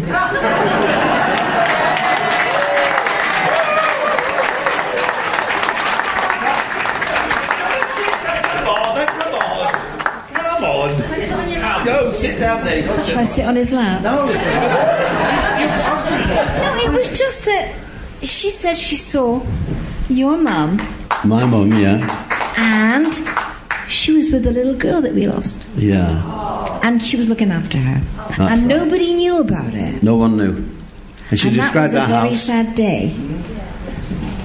What that did to me, it was like a confessional, if you like. It made me happy that I'd sort of, I don't know if there was one other thing she said. She started laughing and she went, oh, it's your father. My father was a Glaswegian, very, very, very, very opinionated. He really was. And she started laughing. She said, no, I can't say that. And I said, well, I know what my dad was like, you know. What did he say? Oh, she said, he said you're a lazy bugger. Just like that other lazy bugger you work with, Sid. And I thought, well, normally you hear mediums and spiritualists and they go, oh, your mother says you look wonderful. So I know people are cynical, and I am, but it was the comfort I got out of that was just incredible. So I haven't seen a ghost. Listen, we kind of overrun quite a bit. I'm sorry we couldn't get to all the questions. I booked this date. I came up with a date. We've been talking for this for months and months and months. And I said, Ed, June the 25th. Should we book it in for that night? He went, well, it's my birthday, but we could. It was his birthday. It was a pure coincidence that this date came up and this date was free. But Eddie is 76 years old today. And I know we did it before, but let's do a full... After three. 1, 2, 3. Happy birthday to you. Happy birthday to you. Happy birthday, dear Eddie. Happy birthday to